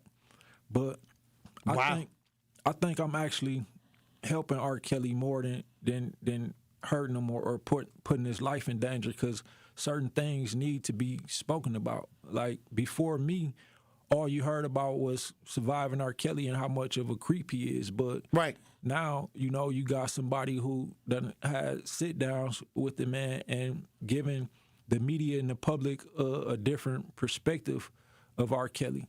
So, I mean, it's my story. So I'm going to continue to speak. And one thing that I haven't really spoke much about was the fact, I know it's been, it's a conspiracy theory that R. Kelly video Fiesta remix with Jay-Z was shot on Epstein Island.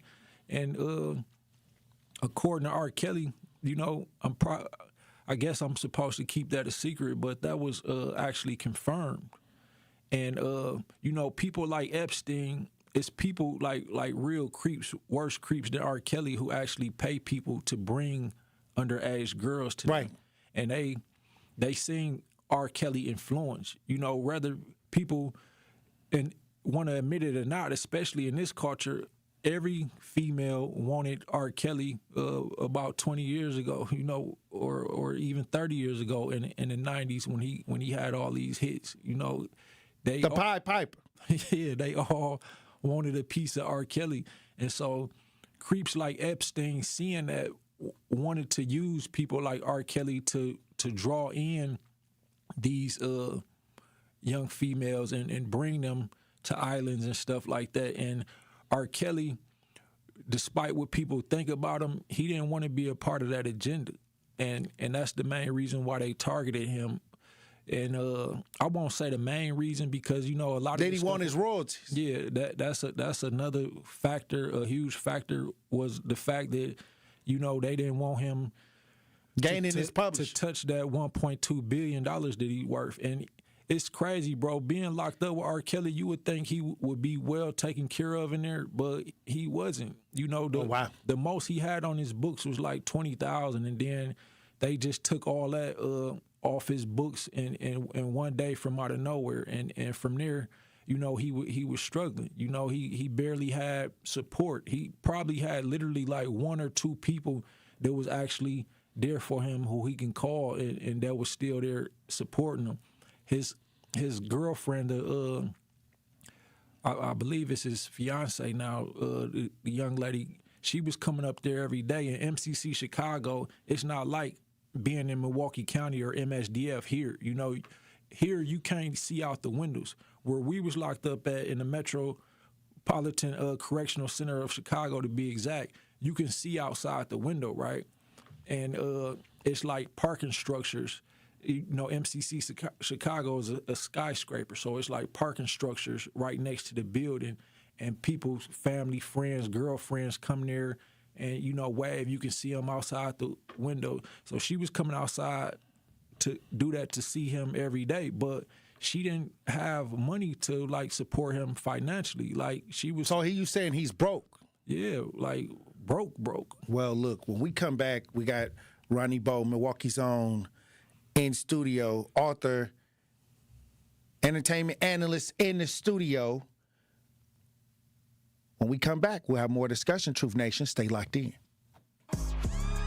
Don't touch that dial. The Tory Lowe Show will be right back on 1017 The Truth, The Truth app, and 1017thetruth.com. He's the voice for the people and the community's connection to change. Regroup, rethink, and reshape, and get on the front lines.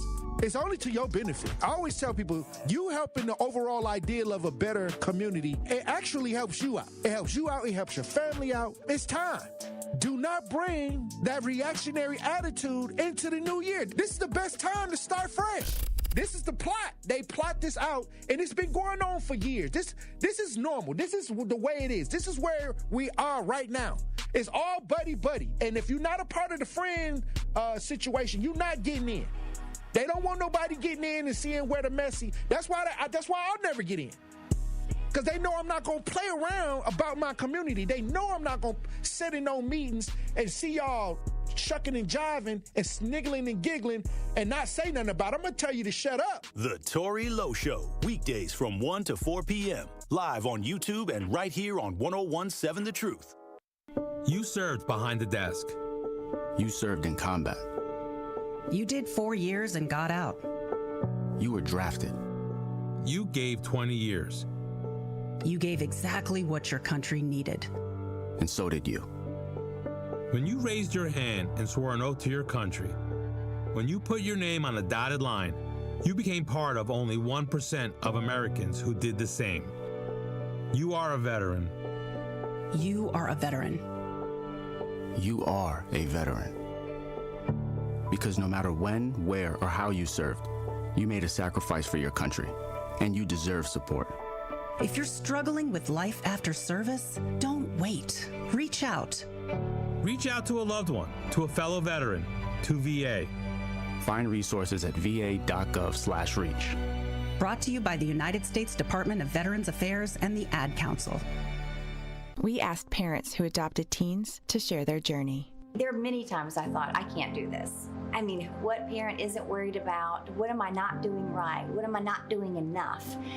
And then I realized, wait, that's being a parent. Don't worry about being perfect. I've had around 3 other mother figures in my life, but only one of them has taught me how a mother loves. The greatest reward for me is he makes me better every day. I would tell a family considering adopting a teenager that teenager, whoever it is, needs you, and they need what you have to offer. Taylor's given me hope. He's our son, and that is what he will always be. Learn about adopting a teen from foster care. You can't imagine the reward. Visit adoptuskids.org to learn more. A message brought to you by Adopt US Kids, the U.S. Department of Health and Human Services, and the Ad Council.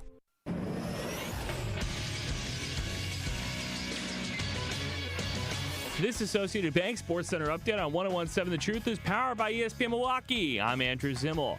The 16-21 Milwaukee Bucks are back in action tonight, taking on the Los Angeles Lakers on the road. The Bucks are looking to bounce back after a tough loss to Golden State on Wednesday night. The Milwaukee Panthers play host to Northern Kentucky Norse tonight. Tip-off is at 7 p.m. on 101.7 The Truth. In a Big East matchup, the Marquette Golden Eagles take on Villanova at the Pfizer Forum at 1:30 p.m. on Saturday. And the Green Bay Packers and Chicago Bears square off Saturday at Soldier Field. 7 p.m. kickoff in the wild card round. Packers head coach Matt LaFleur on what the difference maker will be for the Packers. Every play is so valuable, so critical. There's no wasted plays. And then I think ultimately what it comes down to is your ability to execute. This True Sports Update was brought to you by Associated Bank, proudly supporting your hometown teams. Member FDIC.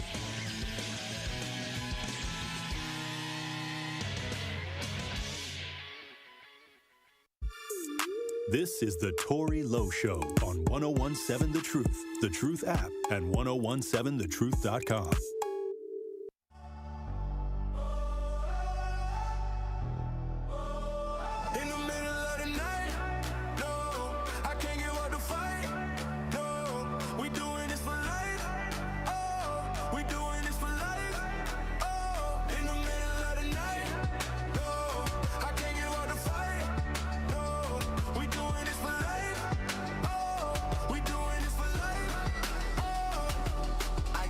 Money I got a crib in the middle of the city and I like it a lot. I got some clothes in my closet I can never be hot. And we just talking about material things, I got a lot. And we just talking about material things, I got a lot. I got a shorty with some perfect hips and she get it poppin'. She love to argue cause she love to make up sex, it's a lot. I don't mean to brag, but I'm the one to be watching. Trying to make a little cash, making 50 on the check the check, thinking I was, had to go chain, that was fake. When I get the streets, I took it in, got a better job, thought I was a 101.7 The Truth, Tory Lowe Show. Ronnie Bo in studio, author, Hollywood analyst. I see you dealing with a lot of different podcasts. And when you're on these podcasts, because it's a lot of podcasts, but do you pick and choose, or do they? How do you get in that space? Well, I went viral on a local podcast, Juice Talk TV, and then salute to Juice Talk. Yeah, from there, a lot of podcasters start reaching out. But what I learned from experience, a lot of these, like for example, right, R. Kelly just had a situation a few months ago where the Aryan Brotherhood was trying to kill him in prison. What? Right? Yeah. Oh wow. So a lot of these podcasters, like the white ones, the European ones, they didn't want me to really talk about the Aryan Brotherhood and the hit that they allegedly have on R. Kelly. And is it because of something he did, or is it because he R. Kelly? Well, it's because his reputation. It's supposed to be a hit. Like, this go back to what I was saying about his brother saying I'm putting his life in danger. Like, he's still to this day fighting for his residuals, for his catalog, and they don't want him to get that. So that's allegedly, based on what I hear, what I know, to prevent him from getting that 1.2 billion, they got to get him out the way. So in prison, the politics, the whites, the Aryan, all whites stick together in prison. Like they the minority there. I think about at least more. I'm gonna say about 60% of the population is black, and then a small percentage is white. Speaking of the prison population, you got Latinos there. Of course, they is blacks, and then it's them, and then the smallest percentage of inmates is white. So they stick together, and they stick together under like Aryan Brotherhood ethics and principles, or whatever you want to call it. And they vicious. They don't play. Like, most of the killings in prison is done by, the Aryan Brotherhood. So when they want to get somebody killed in there, they not usually gonna work through the GDs or the. So were you involved in any groups while you was locked up? Yeah, I grew up on 10th and Ring, 10th and Burlock, or whatever, and that neighborhood is predominantly GD. So I grew up GD. So when you come through the door in the feds, the first thing they ask you is what you is. Meaning is you GD Vice Lord. So they can place you in a certain pod? No, sometimes security would do that. Like if like you got to go through security staff. They have like an orientation before they put you on a pod, and if you tell them you GD, they'll put you where it's mostly GDs at for your protection. And so once I got there, I never claimed GD, even though I grew up that way. But I grew up in the GD neighborhood. Yeah, Fifth and North. Yeah. Yeah. Milwaukee, we really don't gang bang. It ain't a gang bang city. Yeah. It's more individuals and groups. Yeah, for sure. We'll get a group of people together and name it something, and that's the crew. Yeah, for sure. It ain't like a real big thing like gang culture. I always tell people, Milwaukee don't have a gang problem. What we have is a emotionally impulsive problem. Because if we don't like something, we freak out. Even if it's our close friends, a lot of times when people have homicides, it's somebody that they knew. It wasn't like no rival gang type stuff. It's like group. I guess they'll call it a group of gang, but usually it's just most people get killed by people that they familiar with or that they knew or they once knew. Yeah. And that's Milwaukee. Yeah. Yeah, but in Chicago, especially in the feds, like in the prisons, like the gang culture is, that's what it is there. The GDs stick with the GDs, the vice lords stick with the vice lords, and the brothers from the nation. Yeah, they stick together. Yeah, for sure. Like I said, when I see the community at this point, then you brought up a good point. It ain't a big gang thing going on, but this youth, the youth of today, what rules are they going by? Because you said in jail, everybody got their little group they got to hang with. What is the streets? What is the code now? Because you got so much of these people, hardcore rappers, all of a sudden, soon as they get indicted, they want to tell Young Thug Atlanta having a problem with the gang culture because he didn't told or things going on with the gang culture. What are you seeing with the streets right now? What's going on from your viewpoint in 2026? I mean, we in 2026, but it just seems to be no rules to go by. Yeah, well, at least in Milwaukee, a lot of the YNs, they grow up in single-parent households. Maybe they fathers incarcerated. They mamas probably strippers. You know what I'm saying? Right. It's like no real guidance. And to be honest, like my discipline and guidance came from the GDs. Like I wasn't just somebody who did a handshake and say folks and on the G. You know what I mean? Like I really knew the literature, and it's a lot of structure and discipline. And I don't initially. Yeah, those who really involved don't even consider it a gang. It's just a organization. It's kind of like a religion, even. You know what I mean?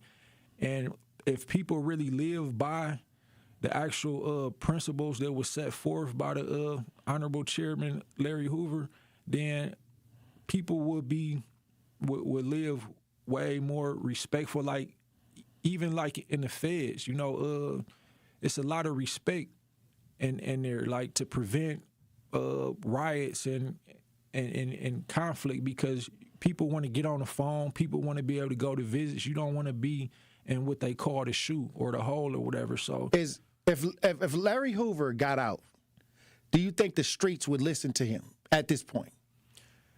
No, I think the streets is too influenced by the negativity in music, like especially the youth. Like I got a nephew that's incarcerated for a murder. Not that he did it, but the youth listen to people like King Von, Dirk, Young Boy, and people who glorify killing. Drill rap. Yeah, it's like they want to be able to say they got a body. Like that's better than being able to say you got $1 million in the culture for some reason. You know what I mean? Like it's crazy. So that it promote violence. Like, there's no respect for how precious life is no more in the culture. Like, people would just kill just to have a name, especially if you kill somebody that got a name. So Larry Hoover would be more in danger of the ideas that he set out here, people claiming to be a part of what he started.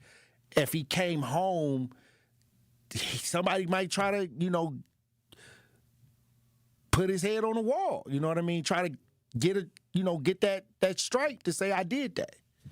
Yeah. Wow. I mean, leadership really not respected no more. The CIA kind of targeted all the leaders in the early 60s and 70s and 80s. So it's like no real leadership in our communities no more. So if Larry Hoover got out, certain people who respect him and know the old who he school, is and what generation Gen X. Yeah, he could still unite certain people, but the youth, those who we call YNs, they not trying to hear nothing Larry Hoover. They barely know anything about him or what he stood for or anything. They ain't even going by his codes or no codes. Nah. Well, look, when we come back, I want to get how can people stay up on you, where to, give us your handle, give us your contact information. When we come back, we'll have more conversation with Ronnie Bowe, Truth Nation. Stay locked in.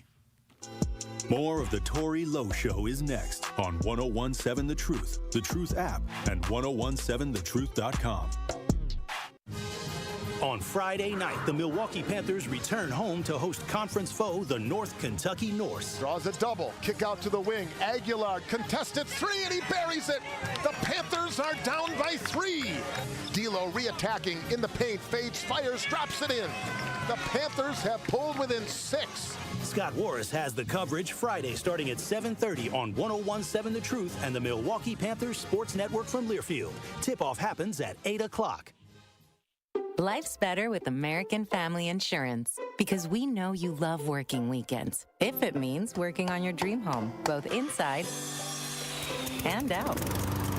And we're here to help protect those dreams so you can enjoy peace of mind. Save up to 40% when you bundle home and auto. American Family Insurance. Get a quote and find an agent at amfam.com. Products, pricing, and availability vary based on the way you purchase insurance and by state. Some exclusions apply. American Family Mutual Insurance Company, SI, and its operating companies, 6000 American Parkway, Madison, Wisconsin.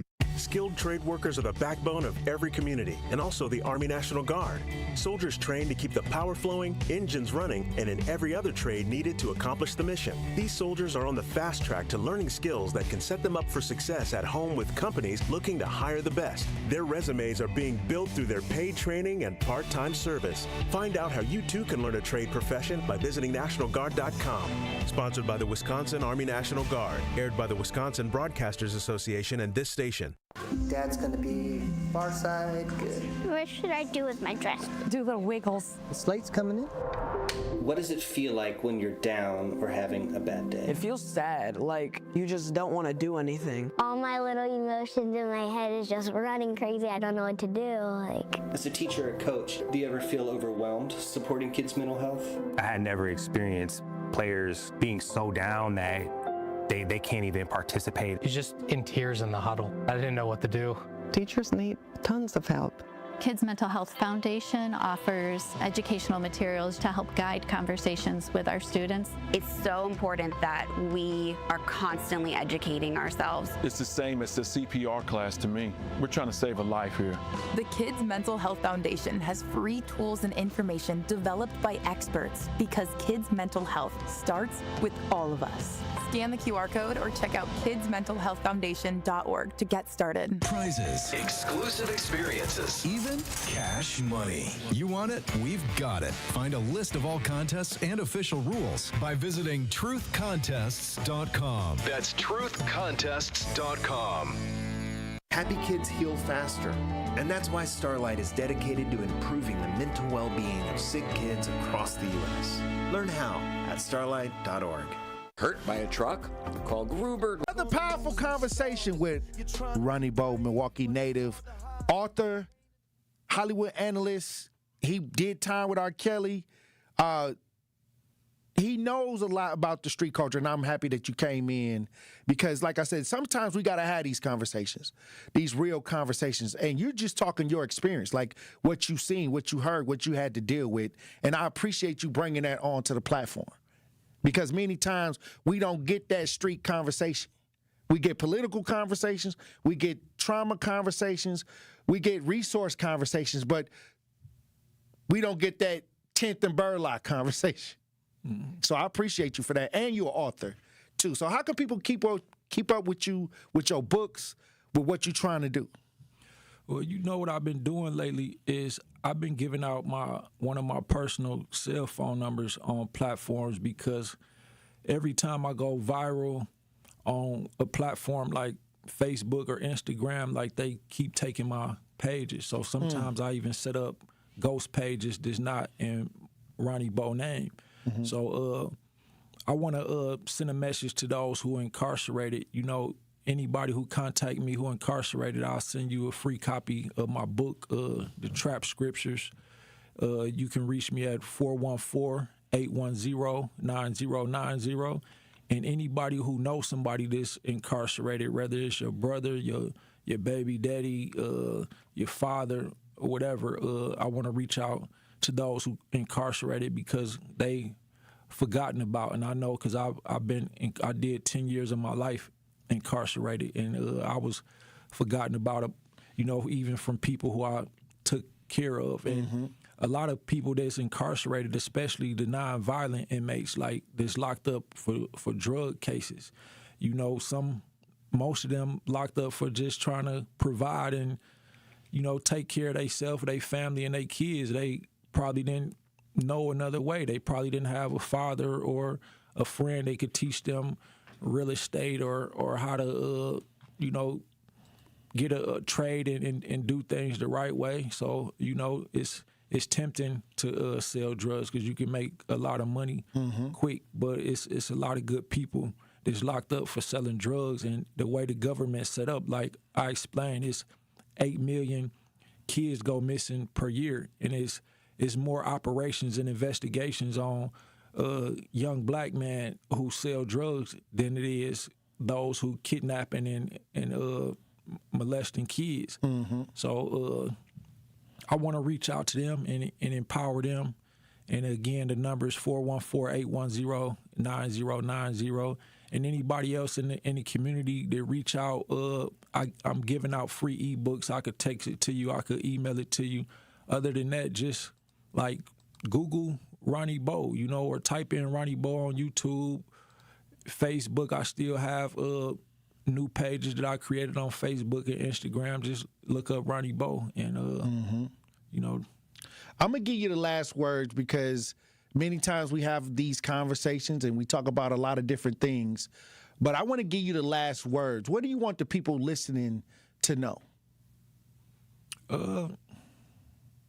Man, there's so many things. We don't have much time on here, but basically, my focus right now is healing. You know, when we come up from environments like 10th and Ring, 10th and Burleigh, you know, I grew up, shout out to my parents, but I grew up in the crack pandemic. So my parents fell victim to that. They was using certain drugs. So I don't feel like I was raised properly. You know, I started selling drugs when I was 11. So, of course, I wasn't raised with the right parental guidance. And I grew up damaged mentally and emotionally. So I'm healing. Shout out to Ayana Spiritual Healing, because she been providing me with tools and resources that I could use to heal myself mentally. And I would say that would be my closing message. Like, let's heal. You know, it's a lot of violence and conflict and dysfunction going on in our families and communities, and we all need to heal. You know, and I'm going through a healing process. Like, I'm not judging nobody. I need to be healed, and I think we all do. So, you know, shout out to Ayana Spiritual Healing again. I think a lot of people should look into that and reach out to her, because, you know, she been through some things. Her daughter was kidnapped while she was a young lady, and I don't know how she's still so mentally strong right now, but she's an example of a strong black woman. I call her the goddess, because you know, the wisdom and the things that she know, her healing methods, she really like a goddess. So I think people should, just have a reality check with themselves and just realize that they need to be healed. Like, we all need to be healed, and it's a new year, so I think the healing process should start now. And what is your advice to the youth that's out here in that crash out era? For those that are listening, we got a lot of youth that listen to the show. What do you want to say to the youth that's listening right now? I just want them to take their time, bro, because I started going to jail at an early age. Like I said, I started selling drugs at 11. By 12, I caught my first case. And in a sense, I kind of messed my life up. I became a felon before I was an adult. And they say a felony can't affect you when you catch it as a juvenile. It won't come into your adult years, but that's a lie. When I caught a gun case as an adult, they charged me with felon with a firearm based on my juvenile record. So it's like the streets is not even worth it no more. You know what I mean? Like, it's too many rats out here. Even people who ain't rats, they become rats because they can't handle the pressure of going to jail. Some people can't do a day in jail. You know what I mean? Like, you don't want to go through that.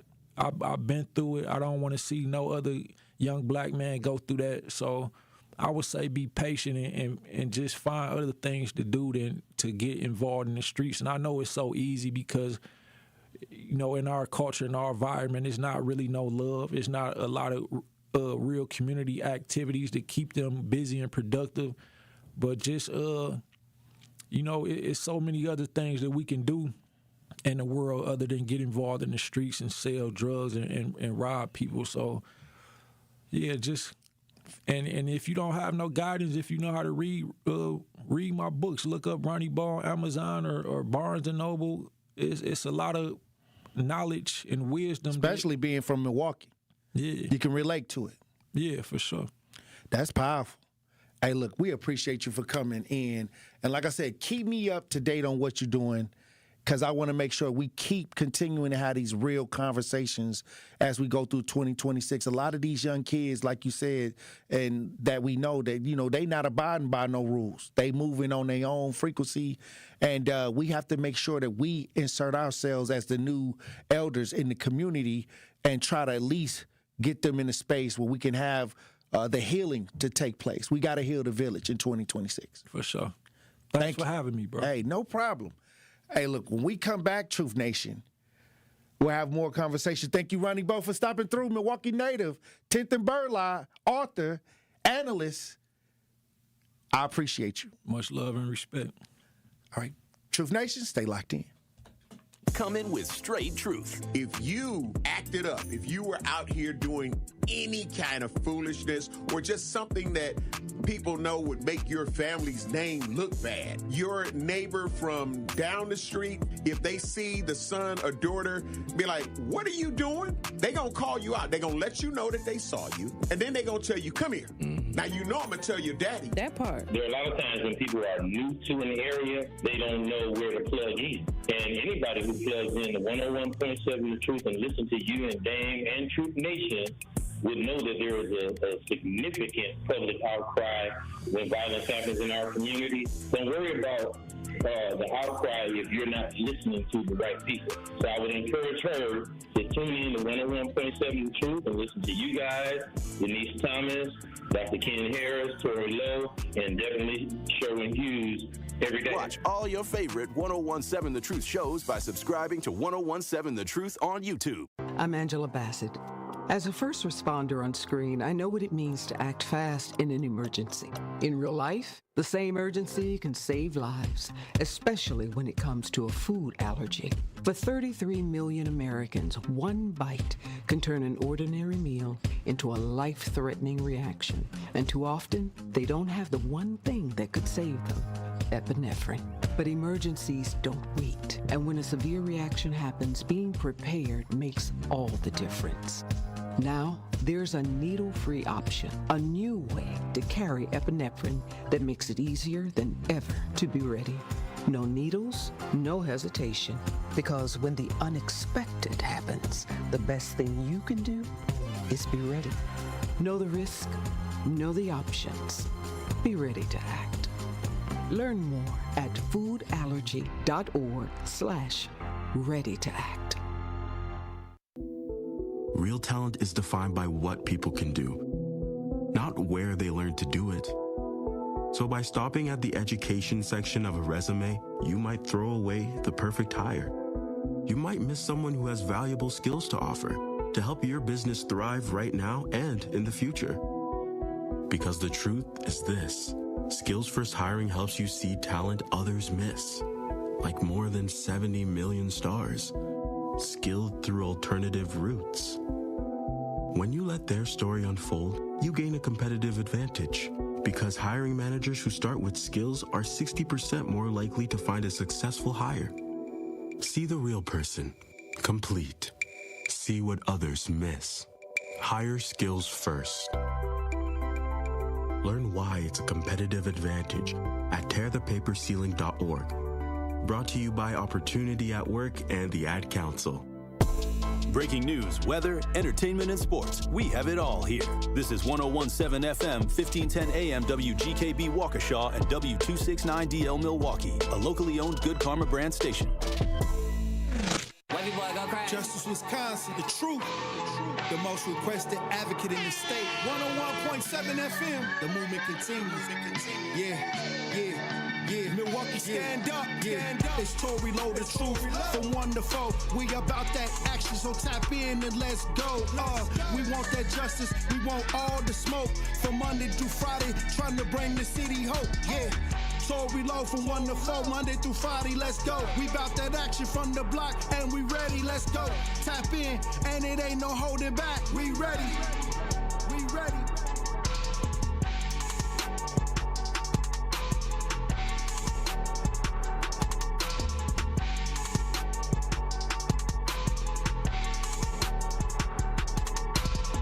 101.7 The Truth. Tory Lowe. Tory Lowe Show live from American Family Insurance Studio at the Avenue.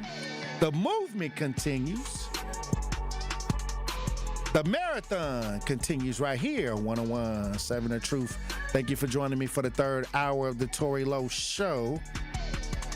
Now, I want to talk about this story. This Milwaukee police officer trapped in the car of a wanted man.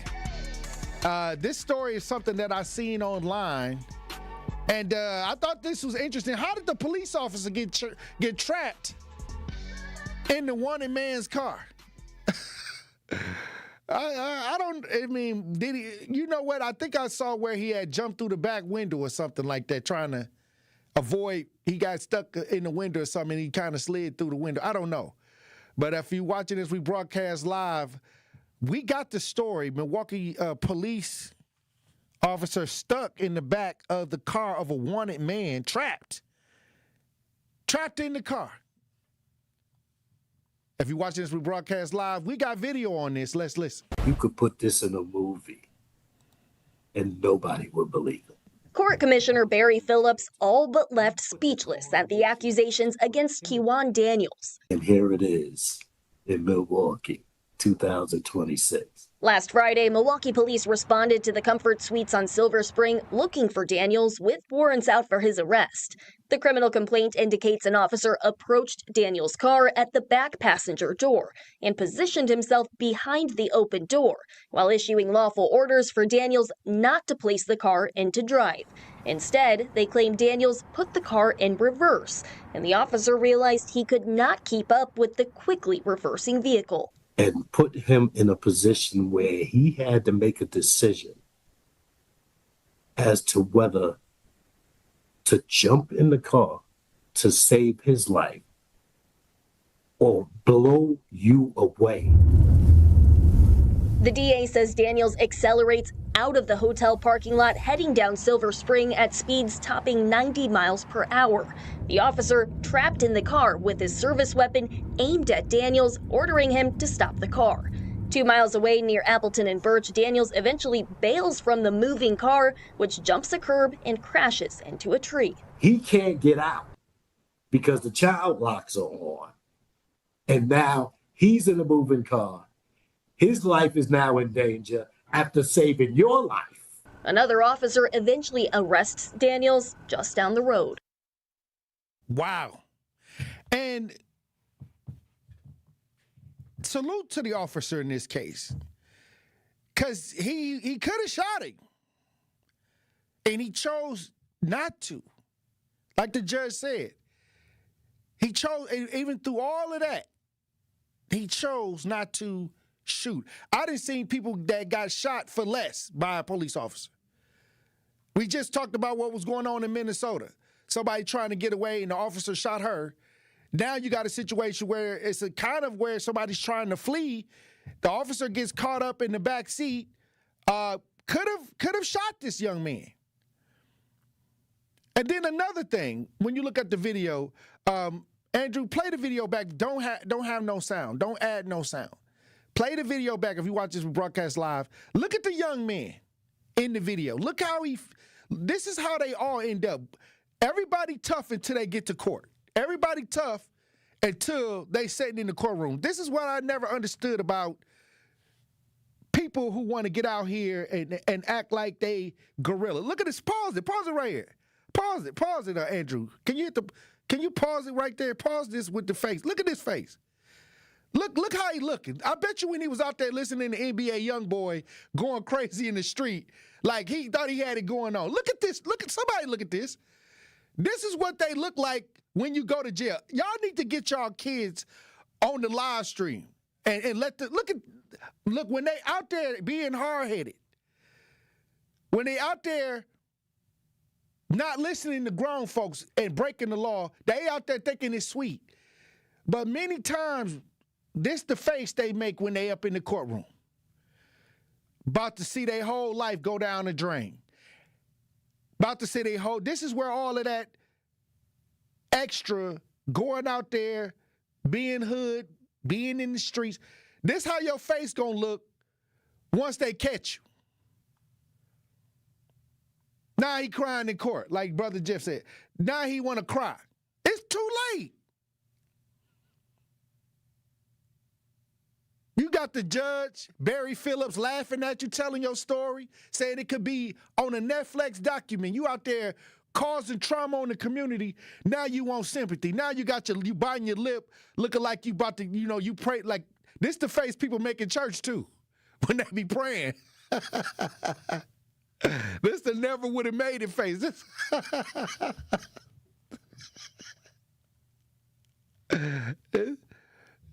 the Lord that brought you from a mighty long way look.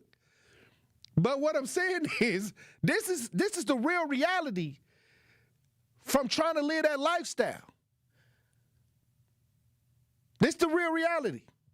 And so here we go. Thank you, Andrew, for putting that up. I just wanted to pause that because this is what the young people need to see. If y'all want to join the conversation, I haven't opened up the lines this Friday. If y'all want to join the conversation, 833-212-1017. We had Ronnie Bo in studio. He was talking about him being locked up with R. Kelly. A lot of people in the chat. I know Josh in the chat, he had a lot, he didn't like a lot of the things that were said, I guess, with R. Kelly. So I think he had took a break from the chat and came back. But what I'm saying is that was from his perspective, his experience. So he was just talking from his experience. And I let people do that on this show.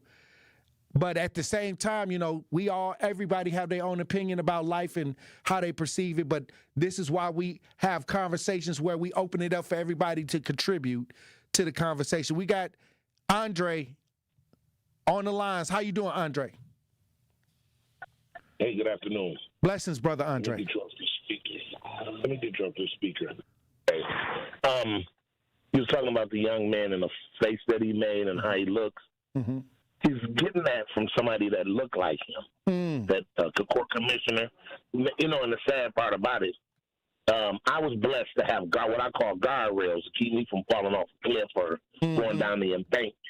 A lot of these children don't have that. You got an uncle that'll sit there and smoke weed with him. Right. Let him sell weed, ride with him. Pushing him over the cliff. He's hearing that from a man that looked like him, and maybe that's what drove it home. The reality. Hopefully. Yes, hopefully. But when he get his little butt out of this mess, he won't get no more. Hopefully. Let's sometimes a person that look like you can tell you, looking at that man and that man looking at him like, I know you ain't really nothing but a punk, But like you said, but that listen to NBA hard or whoever they is, and you a thug, then look at you now. This is what you really are. And, so, hopefully, dude, to get out of this, he learned his lesson, we hope. And sometimes it do click. Once you hit that real reality of being in them courtrooms, a lot of people straighten up, too. It's a lot of people that say, I ain't never coming back. So you're right. You're right, Andre. Hopefully it wake them up. But many times that's the real reality of what happens. We, like Andre said, we come from these families, and many times there's no guidance. And you walk out there and you got to figure it all out, but at the same time, you wilding out. Trying to figure it out, wilding out. And many times it leads to going to jail. 833-212-1017. Talk to text 833-212-1017. We got Brother Love. How you doing, Brother Love? Hey, Tory, happy Friday. How you doing, Brother Love? Well, man, I feel good. It's Friday, man. It's Friday. Mm-hmm. Hey, Tory, it's this song. I want to sing just a little bit of it, and you tell me if you know it. It goes just like, I wonder sometimes if I was wrong, trying to do right by you, just got me. Now all I am is alone. You know that song? I heard it before, yeah. Oh, okay, cool. Okay, I'm ready. Go ahead. I just had to get that off my chest. Well, I don't have a question of the day for you, but we did talk about the youth, and Ronnie Bo was in studio talking with about his experience being in jail, being locked up with R. Kelly. So that was a great conversation. Oh yeah, shout out to Ronnie Bo. I'm gonna get his book too, man. Very intelligent brother, Tory, and you are a very intellectual person too. And I want to comment about that too, Tory. I be having my little grandboys with me, 10 and 13, and we be walking in the hood, man. And you got them little ghetto kids and boys that they be walking up to me and my grandboys like, you want to fight? Tell them, let's fight. Oh, wow. To fight them. Like, let's fight. Then I was like, hold on. My grandson be like, what up? He be ready. Like, come on. And I'll be like, no. Come here. Let me tell y'all. Look. Let me tell y'all how to deal with y'all anger. Let me tell y'all how. You know what I'm saying? You ain't got to fight. You ain't got to fight every time. Let me, boom. And I don't let them fight.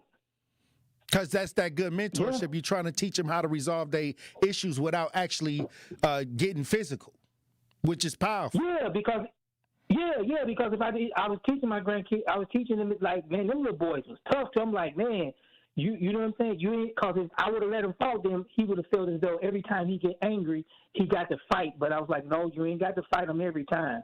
So yeah, that's true, Tor. Well, like I said, it's our job to try to teach this next generation the best way we can. And we're going to have to, 2026, it's time to heal. It's time to get real and time to heal. There you go. All right, brother. Have a great weekend. All right. Have a great weekend, Brother Love. Have a fun, safe weekend. All right. When we come back, Truth Nation, we'll have more conversation. Stay locked in. You are listening to The Tory Lowe Show on 1017 The Truth app, and 1017thetruth.com. This is 1017 The Truth's Kyle Wallace, and I am Milwaukee. I take great pride in being a 414 boy and representing the city that I love. The great memories I have of going to Northtown Cinema to see movies with family and friends, to going to Capitol Court to see the Black Santa Claus, this city has helped shape me into the man that I am today, and I pledge to utilize my voice as a way to advocate for you in our community. Join the home of Milwaukee's realest conversations where you can speak your truth. We are the award-winning 1017 The Truth. Milwaukee Black Talk. Our children deserve a real chance to make it in life, and a good education is a passport to opportunity. At City Ford Collective, we're working to make sure there's a great Milwaukee school for every Milwaukee family, because more good options lead to better outcomes. And who doesn't want that? Together, we can give every child the foundation they need to thrive, and a stronger future for kids means a stronger future for Milwaukee. To learn more about our mission, visit us at cityfordcollective.org. That's cityfordcollective.org. Life's better with Drive My Way from American Family Insurance, because we know it's more than just a car. It's your escape pod, your adventure mobile, your memory maker. And we help protect the dreams that drive you. Personalize what you pay for auto insurance and you could save between 10 and 35%. American Family Insurance. Get a quote and find an agent at amfam.com. Products, pricing, and availability vary based on the way you purchase insurance and by state. Unsafe driving behaviors may increase your rate. American Family Mutual Insurance Company, SI, and its operating companies, 6000 American Parkway, Madison, Wisconsin. New year, new savings for property owners. Odom Investments and Property Management is kicking off the new year with a special offer you don't want to miss. Half off your first month property management fees. Whether you own one property or a full portfolio, let our experienced team take the stress out of managing your investment. Start the year strong and save money today. Call 855-ODOM-WAY or visit odomhomes.com. That's odomhomes.com. We asked parents who adopted teens to share their journey. Nathan has taught me to embrace the moment. Age-wise, I'm in my late 60s. I'm old enough to be his grandfather. Will he be embarrassed to acknowledge me as his dad? I think the most important thing we can do is let them know that they're safe, that they're valued and cared for and loved, and that they're important. I knew I wanted to be adopted by him because of how he taught me to be the person who I am today. And it's coming from a dad that didn't expect to become a dad. And I feel very proud to be his son. That was what he needed, and he was what I needed. Every day is full of new opportunities. That's what it's been about, realizing the simple things that it takes to make such a huge difference in these kids' lives. Learn about adopting a teen from foster care at adoptuskids.org. Brought to you by Adopt US Kids, the U.S. Department of Health and Human Services, and the Ad Council. This is the Tory Lowe Show on 1017 The Truth app, and 1017thetruth.com.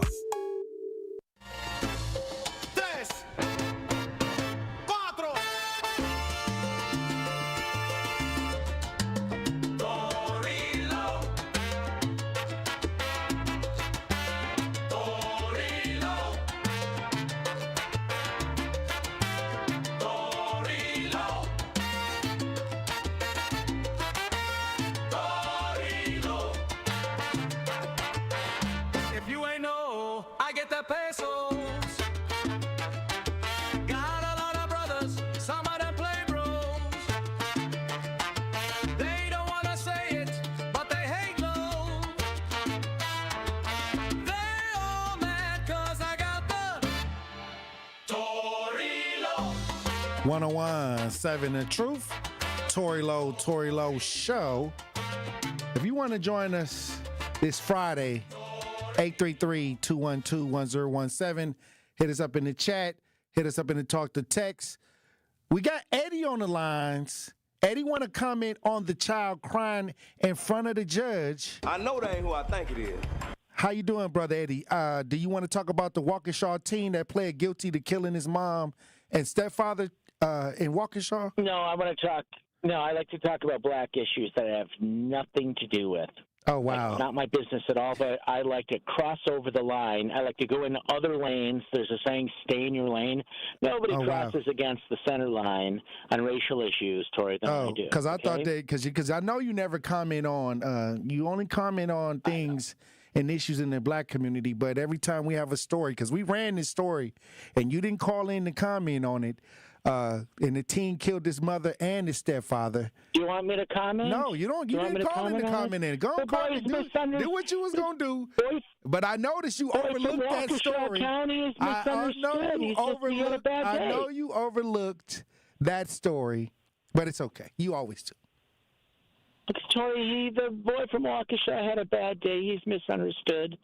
Maybe they can give him probation and some counseling, and he pled guilty. He was in there pleading guilty to the crime.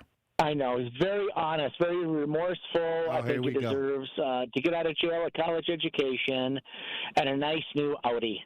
Okay? Let's go with that. Go right ahead, Eddie. Tory, do you think the honorary Phillips, Mr. Phillips, Barry Phillips, hasn't seen these guys like Kiwan come in front of a judge dozens and dozens and dozens of times a year. They're crying. They're remorseful. They're not remorseful, Tory, because they committed the crime. They're remorseful because they got caught. And that's the difference. I see these guys, they're so full of ego and bravado about how bad they are. Then they get caught and they realize they're going to spend 12 years in jail. And I think that's the difference. And I think these judges and commissioners are on top of that. And that's what I wanted to say, Tory. Okay. Do you need any other knowledge from me today, Tory? It's the weekend. We won't talk till Monday or Tuesday. Do you need any other knowledge? Politics, religion, romance, Tory? Tory, on that note, I got to go, Tory. I'm at the gym right now. I'm going in there. I'm getting down to one chin. A lot of people put do the it by fork down. pounds, but I do it by chin. Eddie, What? you about to put the fork down. I am. I'm going to tell you something, Tory. I'm getting in shape. You're going to be shocked, okay? You going to get the before and after picture. I will. And I think we have a picture, and we're gonna compare it, and you're going to see night and day, all right? Okay. It's working. March 1st. It's working. March 1st. All right, March 1st is fine. It's fine. I'll do it. All right, I got you, Eddie. Thank you for tapping in. Have a fun, safe weekend. Oh, wow. Here we go. Eddie, at least we got him to join the Put the Fork Down movement for 2026. So we already got the before picture. Where DJ Brother Z at? DJ Brother Z, put the before picture of Eddie in the chat, like the one that we always use from the podcast. Yeah, we got the before picture. I just want to see the after picture. This is what we want. DJ Brother Z, find that picture and put it in the chat. 11-year-old Appleton girl saves mother's life with CPR. Now, this is why I tell people to always teach their children how to do CPR. Have them go to a CPR class. Why? Because you never know when it might even save your life. You might be at the table, you might be eating something, and it might get stuck in your throat, and then everybody panicking and nobody knows what to do. Well, this 11-year-old Appleton girl saves her mother's life with CPR. This is powerful. If you're watching as we broadcast live, we got video on this. Let's listen. An 11-year-old girl in Appleton is being recognized as a hero after saving her mom. This happened earlier this month. Josie Pedon was homesick from school that day. She says it started when she was in the living room with her mom. And she sat down and she was reading something. And then she kind of just went a little bit crazy. Josie called her grandparents. Moments later, a 911 dispatcher called the house to help Josie perform CPR. She was able to start getting her mom on the ground, getting ready to start the compressions. EMTs then took over and got her mother to a hospital. She's doing better now. And today, the Appleton Police Department presented Josie with a certificate and challenge coin, which symbolize achievement in law enforcement. Look, they may have a future police officer. But the thing is, I thought that story was significant because if she hadn't have known how to do CPR, would her mother still be alive? I mean, if she hadn't knew how to, start the process or how to even, when somebody's choking, I see so many people panic that they don't even know what to do. So while the person is gasping, they're sitting there screaming, like, what's going on? What's going on? Because you're not educated on what to do. And I think that the more those little bitty classes, sometimes they got them at the YMCA, sometimes they got them at the recreation in the summertime. Send them kids to them CPR classes. It's only a couple hours, but it'll save a life. I think that we've gotten away from those little side off ideas when it comes to kids. It's all about fun and games. No. Send them kids to the little courses, survival courses. Just, maybe on a Saturday.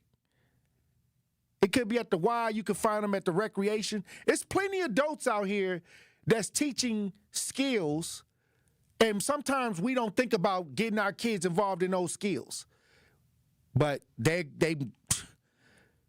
she knew what to do. I remember I saw a kid choking. I knew how to do CPR, but when I on my way to the kid, all I heard was people screaming like they don't know what to do, so all they did was scream, you know. And I was like, all y'all had to do was come from behind and kind of, you know, I did the compressions from the back and the top from the water. He swallowed the water cap that be on the bottle of water, that little cap. He swallowed the cap. So you got to know. These are things that you don't really think about. What's going on, Andrew? So when my brother was in 4th grade, Tory, his best friend gave him the Heimlich maneuver, saved his life in the cafeteria. Made good more in America. That's powerful. See if you can find an article. I mean, but what I'm saying is this is where I say those little bitty skills that they play off big time down the road. This is what that story is. And I always encourage us to make sure that we don't shortchange our young people either. Many times when we shortchange our young people like, oh, you ain't ready for this, many times that's from your insecurity. You're insecure. You're not ready for your child to know that. Your child don't even know that they are not supposed to know that. They don't. Kids, they don't know. So they're only living off of your insecurities at that point because you said that they're not supposed to do that. But really, you could teach your child anything at any age. Many times people wait to teach their child how to do business because they don't know how to do business. But most people who run business can't wait to leave their child at the cash register. They may be the loyalist employee they got is their baby. And so when they get about 11, 12 and learn how to work that cash register, I've known some people that own businesses that got their children running the money because, you know, people get weird around money. And so it's a blessing when many times if you can get a child up to speed. And many times people who are involved in like, you know, business, they can write their kids off and it's a lot of benefits to putting your child and allowing them to work for you too. So a lot of people don't even know that. But at the same time, we'll shortchange the baby because you don't know. You don't have the understanding that a child can learn anything at any time if you teach it to them. Hey, look, when we come back, we'll have more discussion. Truth Nation, stay locked in. More of the Tory Lowe Show is next on 1017 The Truth app, and 1017thetruth.com. I take care of the kids, and I take care of my dad. I take care of things at work. The groceries, the cleanups, the meltdowns, the doctor's visits, the family events, mealtimes, bedtimes. I take care of all the things everyone else needs. But I haven't made time to take care of what I need. Family caregivers are often overloaded. It can feel overwhelming and exhausting. It's no surprise that millions of caregivers experience symptoms of anxiety and depression every year. But help is available because there may only be one you, but you don't have to do it alone. Head to mentalhealthcareworks.org. That's mentalhealthcareworks.org to learn how to get the support you deserve, because mental health care works when you make the call. If you're experiencing a mental health crisis or thoughts of suicide, dial 988, a message from the American Psychiatric Association Foundation. Day 1, diagnosis day, the hardest day, the day you hear, I'm sorry, this is a type of blood cancer. But day 1 is just one day. At the Leukemia and Lymphoma Society, we are here to help you move past day 1. On day 45, I discovered an online community who shared great tips for in-treatment care. I missed a lot of school during treatment, and LLS helped me keep up. We are here for you. We exist for everyone fighting leukemia, lymphoma, myeloma, and other types of blood cancer. On day 185, LLS helped me file my insurance claims properly. Day 5,840 and counting, and I'm still in remission. To learn more and get help on day 1, day 2, day 983, or any day, please visit LLS.org or call 1-800-955-4572. That's LLS.org, 1-800-955-4572. Dear employer, My name is Phil Martin. My name is Michael Raskovich. Ronaldo Bird. Zach Deiser. I am writing to express my excitement at the opportunity to join your team. As someone on the spectrum, I possess a unique set of skills that sets me apart from other candidates. My detail-oriented nature allows me to communicate complex ideas, to break down data, to have no fear in meeting new people. I may communicate in ways that are different from what you are used to. Structure, routine, and clear expectation. Help me do my best work. My autism allows me to have a perspective that needs to be seen and heard. It allows me to make the world safer and improve systems in ways others can't. It allows me to bring people's inner worlds to life with my artwork. My autism will bring your team important insights.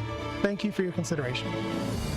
An autistic inclusive workplace is good for business. It's time to make a change. Learn more at autismspeaks.org/win. This is the Bloomberg Black Business Beat. To help ring in the new year, I sat down with Bloomberg U.S. Sports business reporter Randall Williams to get his take on which prominent black athletes, artists, and innovators we should keep an eye on in 2026. And just like any other year, the business of Beyoncé shows no signs of letting up. She was named one of the chairs of this year's Met Gala, has a successful line of high-end hair care products called Sacred, and could release a new album. Whether it drops or whether it doesn't, she has a fan base unlike any other in the world, and so the Sacred business, I think, is going to continue to explode and grow, and you're going to see a lot of partners that want to align themselves with her. And then there's the music side of things, and if she decides to go on tour again, she's going to make another $300 or $400 million, and I'm sure that everybody in her family and that works for her is going to be very happy. That's Bloomberg's Randall Williams. Like Randall said, even if she doesn't drop Act 3, she's still poised to have a big year. I'm Bloomberg's Justin Milliner on the Black Business Beat.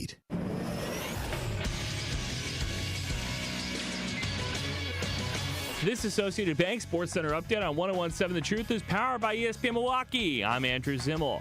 The 16-21 Milwaukee Bucks are back in action tonight, taking on the Los Angeles Lakers on the road. The Bucks are looking to bounce back after a tough loss to Golden State on Wednesday night. The Milwaukee Panthers play host to Northern Kentucky Norse tonight. Tip-off is at 7 p.m. on 101.7 The Truth. In a Big East matchup, the Marquette Golden Eagles take on Villanova at the Pfizer Forum at 1:30 p.m. on Saturday. And the Green Bay Packers and Chicago Bears square off Saturday at Soldier Field. 7 p.m. kickoff in the wild card round. Packers head coach Matt LaFleur on what the difference maker will be for the Packers. Every play is so valuable, so critical. There's no wasted plays. And then I think ultimately what it comes down to is your ability to execute. This True Sports Update was brought to you by Associated Bank, proudly supporting your hometown teams. Member FDIC.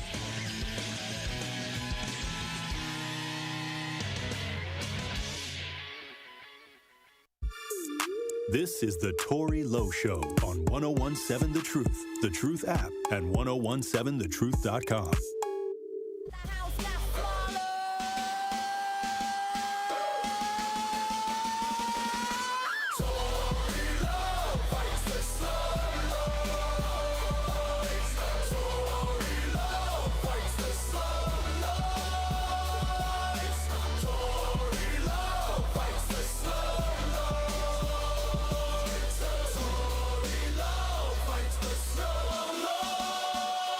Hey! 101.7 The Truth, Tory Lowe Show. I guess they are trying to introduce a bill. Wisconsin State Senator proposes a bill for driverless cars. They want to have the driverless cars out there. I think some places already got them. Well, we got some video on this. They want to get these driverless cars right here in the state of Wisconsin. Let's listen. A technology no longer reserved for the future. Self-driving cars could hit Wisconsin streets sooner than you think. We've got to make sure that they're a good idea first. I think it could be safer for everyone if we don't have human error in the mix. Right now, state law says a human has to be behind the wheel at all times. The bill, proposed by Appleton area Senator Rachel Cabral-Guevara, would pave the way for driverless cars. This is something that is going to be happening in our state if we like it or not. I would like us to be up and coming. Creating a state oversight board and permitting process for companies to register hands-free vehicles with the state. Waymo driverless taxis operate in California, Arizona, Texas, and Georgia, all states that notably don't have winter, snow, icy roads. For us, a big thing is like weather. Student Ryan Murphy is part of UW-Madison's Wisconsin Autonomous. The group, for 4 years, has researched and built a driverless car of their own. Do you have an idea of how it would work in the snow? So if you can see the lines, then you're good. You have to be careful for ice, which is different sensors that we have on the tires. The hands-free vehicles have met other bumps in the road, too. Waymos are all trapped here. During a blackout in San Francisco last month, Waymos sat in the streets, unable to move without the lights to guide them. When these incidents happen, you can guarantee these corporations are going to address that so it doesn't happen again. They're going to be addressed before they come here to the state of Wisconsin. Emily joins us live now from 18th and Wells. There is already some testing underway in cold weather states, Emily. Enough of this. I mean, all they had to do is tell me they're going to be driving when the snow, in the snow. I mean, you can't predict what a regular human car can do in the snow. Now, I can see, I mean, if you're going to take a chance, you got to do it how they do them Lime scooters. Now they got the Lime scooters all year round. But I believe that many times when you start dealing with the community, you got to make sure that you don't put community in harm's way, especially when you're talking about this kind of robotics. So let's make sure that it's in the summertime. If they just say only in the summertime you can have driverless cars, because we got wintertime conditions. And I don't want to be experimented on. I mean, if they get one of them semi trucks out here, and it's driverless, hey, and it's wintertime, I don't know. They really need to work that. They really need to rework it for just the summertime, or when it's just no snow on the ground. You shouldn't even be able to drive one of them cars if it's snow on the ground. That should be in there. They don't come outside in the snow. I think it's obvious. The minute that they said there was ice, I was like, no way. Yeah, I wouldn't trust it. Hey, also, we've been talking about driving drunk and drunk drivers and the recklessness of being drunk and driving. And I say this is more of like a white issue where they try to, because everybody drives drunk. But I got some white friends that got like 4 or 5 operate while intoxicated. All right, that's fair. That's all I'm saying. Like, I got some friends that reckless drive, but if they get caught, they gonna throw them under the bus. I mean, they ain't even my friends. These are just people that I know them from people I know. They got caught, trying to do some reckless driving, so they couldn't wait to tell me, because some people forget that I'm against it, so they'll try to call me and tell me how they loved one got roughed up because they got caught. So I'll be like, that's a conflict of interest. I'm not helping nobody out if you out there reckless driving. You got to get roughed up. But I think that the laws are catered to more of the suburb communities when it comes to drunk and driving. And everybody know that's the truth. How you get like 4 or 5 of these things? That's reckless driving. Then we had the story where they had to blow in the thing to start the car. I'm sure we got black people that have to do that. But what I'm saying is the OWI thing, the laws, when it come to legislation, whites make those laws up, and it's not as harsh as reckless driving. They trying to come down with the axe with the reckless driving, because I believe when they say reckless driving, they really saying the north side of Milwaukee to me here in Wisconsin. So anyway, I had to go over to Utah to see something that made sense. If they gonna start passing laws, we got to look over into Utah. A new Utah law makes it mandatory for extreme DUI offenders to have a no alcohol sale warning stamped on their driver's license and ID. And drinking laws also go into effect at the stroke of midnight. If you got this on your ID, I can't sell you the alcohol. We got some audio and video on this if you're watching as we broadcast live. Let's listen. I think families like Glendon Mitchell's will be celebrating. We hope people and the communities will start taking the message seriously to not drink and drive. Nearly 4 years ago, Mitchell's grandson, 13-year-old Eli Mitchell, lost his life to a drunk driver leaving a bar. The driver that killed my grandson had 5 prior DUIs. Can you imagine how different his life would be, his family's life, our lives, if he would not have been allowed to buy alcohol at the bar that day? Mitchell was a strong advocate for House Bill 437, the new 100% ID law. Starting January 1st, all customers purchasing alcohol in Utah must show their ID 100% of the time, regardless of how old they look. And if you're convicted of an extreme DUI, which is 3 times over the legal limit, a judge can now prohibit you from buying alcohol for a period of time and designate you as an interdicted person, requiring a no alcohol sale label be placed over your picture on your driver's license or ID. I think that should work. I think we should adopt this. Andrew, I'm saying, like, okay, you got a problem, but you can continue to drink and go to the bar, and then if you don't go to the bar, you go to the liquor store, and there just happen to be some keys laying around the house. You got to go somewhere after you had a few hottie toddies. All I'm saying is if you had to show the ID to get the alcohol, and it says don't serve this person no liquor, all they're going to do is have somebody go to the store and buy the liquor. So, but it is a deterrent, because something got to happen. DUI, OWI, whatever you want to call it, it's reckless driving. I believe that they need to mix the reckless driving penalties with the OWI. And you'll get less. I believe we'll get less people driving drunk if they can get some of these reckless driving ideas mixed in. They should all combine. Also, before we get out of here, I want to talk about this situation that's going on where we have food deserts on the north side, communities that don't have grocery stores with fresh vegetables, fruits and vegetables. Well, we got a Milwaukee store that's selling these fruits and vegetables. They could lose the store.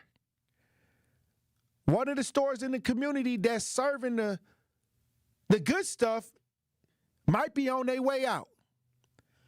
If you're watching as we broadcast live, we got audio and video on this. Let's listen.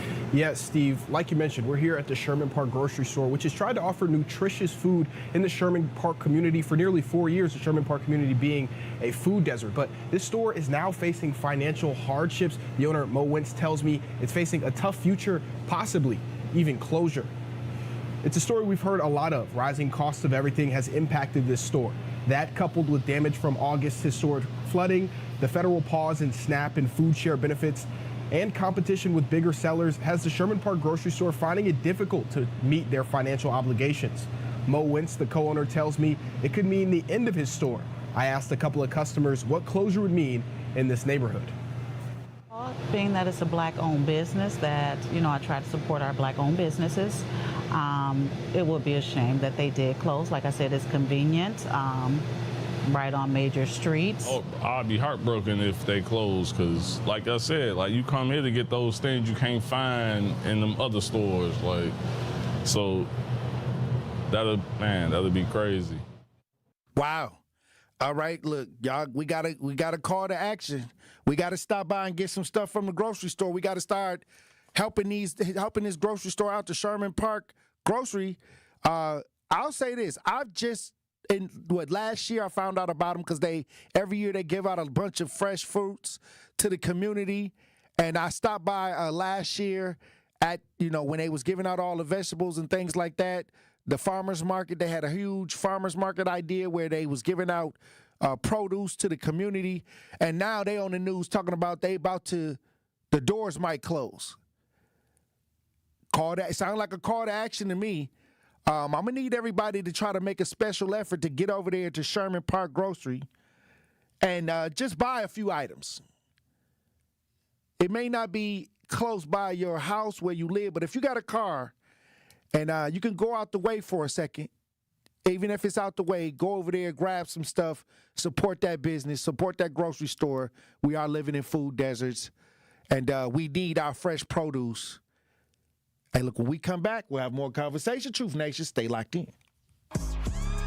Don't touch that dial. The Tory Lowe Show will be right back on 1017 The Truth, The Truth app, and 1017thetruth.com. All your favorite interviews and best moments live in one place. We don't feel the same. And I just told them that if they would just do an interview and let our leaders know, because Tory Lowe, Sherry Hughes, Elizabeth Brown, 101.7 The Truth is Milwaukee's Black Talk. Download the new 1017 The Truth app now. Milwaukee Black Talk. 1017 The Truth. Life's better with American Family Insurance because we know you love working weekends. If it means working on your dream home, both inside and out.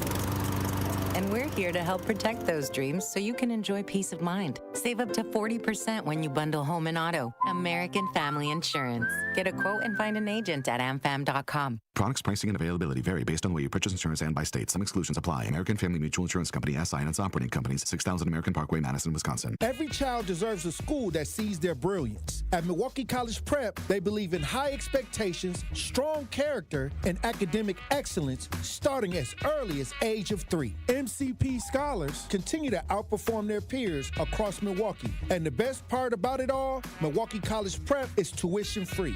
If you're looking for a school that partners with you, challenges your child, and prepares them for college and beyond, Milwaukee College Prep is the place. Visit MilwaukeeCollegePrep.com to learn more. That's MilwaukeeCollegePrep.com. There's nothing like Milwaukee Bucks basketball at Fiserv Forum. The dunks, the defense, the roar of 17,000 fans. It's even better when you're with friends or family. From jaw-dropping plays to buzzer-beating threes, every game is packed with unforgettable moments that you'll get to share together. So gather your crew and get your single game tickets today at bucks.com/single. That's bucks.com/single. When I was diagnosed with Hodgkin lymphoma, I had so many questions. I didn't even know that it was cancer. Now I do. It is cancer. Blood cancer. It's actually one of more than 100 different types, and they're all treated differently. Now, unlike some other forms of cancer, usually there's no tumor. You can't screen for it to prevent it, and the symptoms can look like other things, so it could be hard to diagnose. I had a fever for weeks. I was so tired all the time. I didn't feel like eating or doing anything else for that matter. And I know that this can feel scary. But if you know what to look out for, you'll know what to tell your doctor. And you'll feel more empowered to take the next steps. Like getting in touch with the people who know the ins and outs and can help with everything blood cancer related. Blood Cancer United. They work one-on-one with each person who reaches out to answer questions and offer resources. Blood Cancer United was there for me, and they can be there for you. Go to bloodcancerunited.org to learn more. This is the Tory Lowe Show on 1017 The Truth app, and 1017thetruth.com.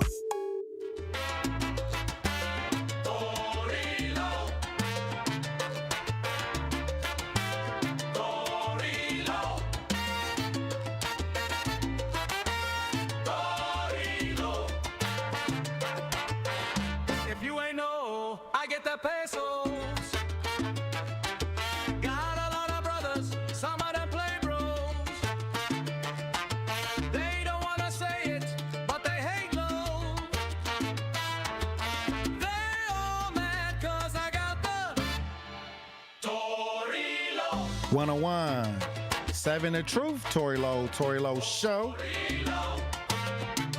I want to talk about this 2025 Milwaukee crime numbers. They're saying homicide is up, but you know what? Crime overall is down. Homicide's up, crime is overall is down. They always got to throw something, in there to try to offset the real situation. But when homicides was looking like they were subsiding from the record, it was all about homicides. They didn't say homicides is down and crime and nothing like that. They was like, homicides is down. That was it. Now it's homicides is up, but you know what? crime done went down a little bit. So you still all right. You might lose your life, but nobody ain't gonna break into your house. I don't know what they trying to say. Hey, look, we got some video on this.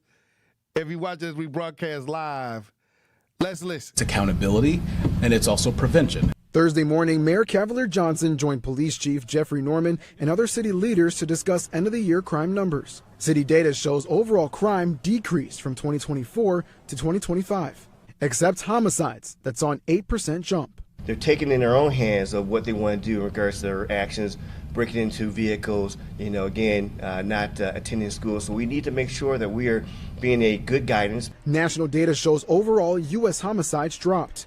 Timothy Scott is a relative of Jarvis Phillips Willis, the 19-year-old who was shot and killed in November. He supports the mayor's belief that housing plays a role in Milwaukee's numbers. People are really struggling. They're piling up in houses, living 2 and 3 families in one house. So just imagine that. Mayor Johnson says more affordable housing and homeownership opportunities will help create safer neighborhoods. They should be concerned about what their parents are going to think about their actions when they're out there. Those are things that happen at home. If we're not willing to do anything, I'm not going to say be quiet, but then don't expect it to get better around you. And to stay committed to the mayor's housing priority, Chief Norman says that police plan for more vacant house checks, as well as working with city partners on further tackling domestic violence and supplying additional housing resources for families. He just wrote they just get out there and do these PR stunts. And this is what when they get on the TV and they do these PR stunts. Now it's housing issues. Housing is the reason why homicides is up.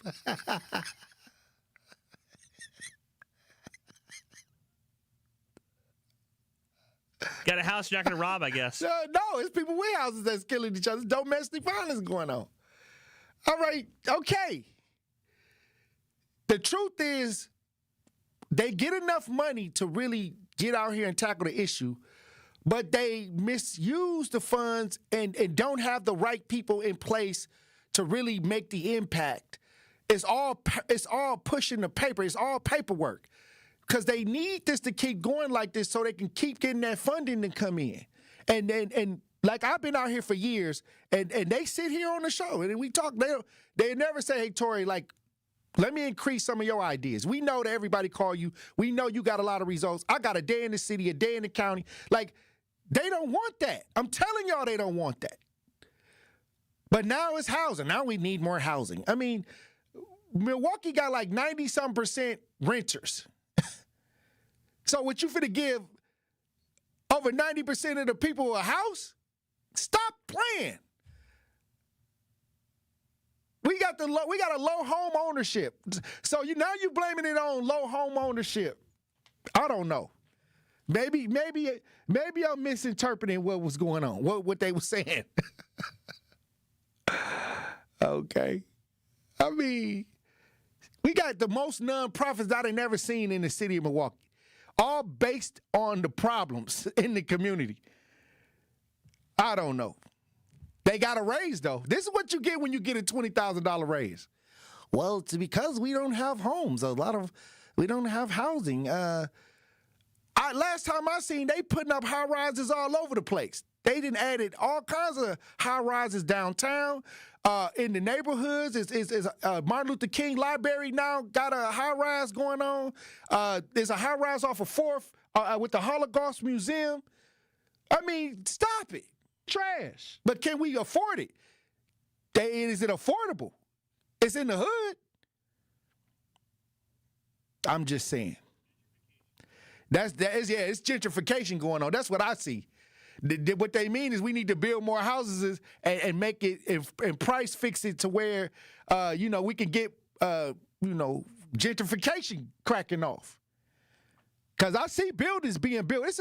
They just built another high-rise apartment complex on 7th and North Avenue. It's one on 7th and North Avenue that they done built. It's one over there with the Martin Luther King Library that they done built. And it's one off of 4th and North Avenue that they done built. And probably some that I missed. I saw one on Martin Luther King Drive by Keith that they done built. That's plenty housing. Okay. Hey, you know what? It's Friday. I'm trying to get up out of here. I'm trying to get up out of here and have a fun, safe weekend. I don't want to be looking both ways before I cross the street. I'm right next to City Hall, so I don't want to tick nobody off. I don't want nobody coming and, mad this weekend. But let me tell you something. If they continue to do this, if this is the way 2026 for to go, we in trouble. We in trouble. And I'm going to just say it outright. You got a big weekend this weekend, too. Yeah, we got the Packers coming up. And I would talk more Packers with you, Andrew, but you're a Minnesota Viking fan, and I don't want to have them evil spirits out there over my team. I don't want to have that evil Viking spirit, that losing Viking spirit out there on the conversation. They say that the city saw a combined decrease of 17% in crimes. This is what they're saying. But didn't they just have one where they said that human trafficking and rape was up? Like, didn't we run an article that said that human trafficking and rape was up? But they said that it's about the housing, I guess. I do believe that people need a nice home. Black Conscious is on the line. Here we go. Bears, Packers. How you doing, Black Conscious? Here we go. Well, I'm doing well. Unfortunately, my wife is not, man. I need the Truth Nation and family to lift us in prayer, man. She suffered a little medical emergency, man, and I've been healing her back to health. But I did need some balance to talk for the game tomorrow. I'm going to talk more crap if it goes our way. Just know that. Hey, well, we both split during the regular season, so nobody had to do the bet that we had going on. Yeah, whatever, Tory. Oh, but this is technically a second game. Okay. Oh, unless you want to do the playoff, a bet for the playoffs. Well, my mind is not wrapped around that right now, man. I just want some prayers sent out to my queen, okay, man, and make sure, people, you get your annual checkups. Make sure you monitor your health, and all you spouses that's dealing with, I sympathize with you, because it is something that will test the marriage. Either you're going to be strong or you're going to fold. Right. But I'm a soldier in mind, and I'm here for her where she ain't, and I know she would do the same for me. So I just want to end the show with that on the weekend. Go Bears. Yeah, brother, I appreciate you. And you'll be hearing from me soon, man. Once again, we always keep you in our prayers. Truth Nation, keep Brother Black Conscious in prayer. He just asked for prayer for his wife going through something. And once again, we appreciate you, a long-time listener, a long-time contributor, a long-time active person on Truth Nation. And he's requesting prayer for his family. And prayers are going up. We got the prayer hands in the chat. Put the prayer hands in the chat. Put the prayer hands together right now and send up a prayer for Black Conscious. And we appreciate you. And have a great weekend. Tell the missus that we praying for her. Love, brother. And talk to the producer. He'll let you know. He'll give you a little bit more insight on what's going on. Okay, I will. All right, Truth Nation. Look, another powerful week. Look, I'm going to tell you this. Next week is going to be better. We got so many things going on next week. So I'm going to need y'all to tune in. But I need y'all to have a fun, safe weekend and make it back Monday safe. Look, keep your head on a swivel. Green don't always mean go and look both ways before you cross the streets. Salute to everybody in the chat. Another powerful chat. Hit that like and subscribe button. I love you. Dr. Ken Harris up next. Milwaukee Black Talk.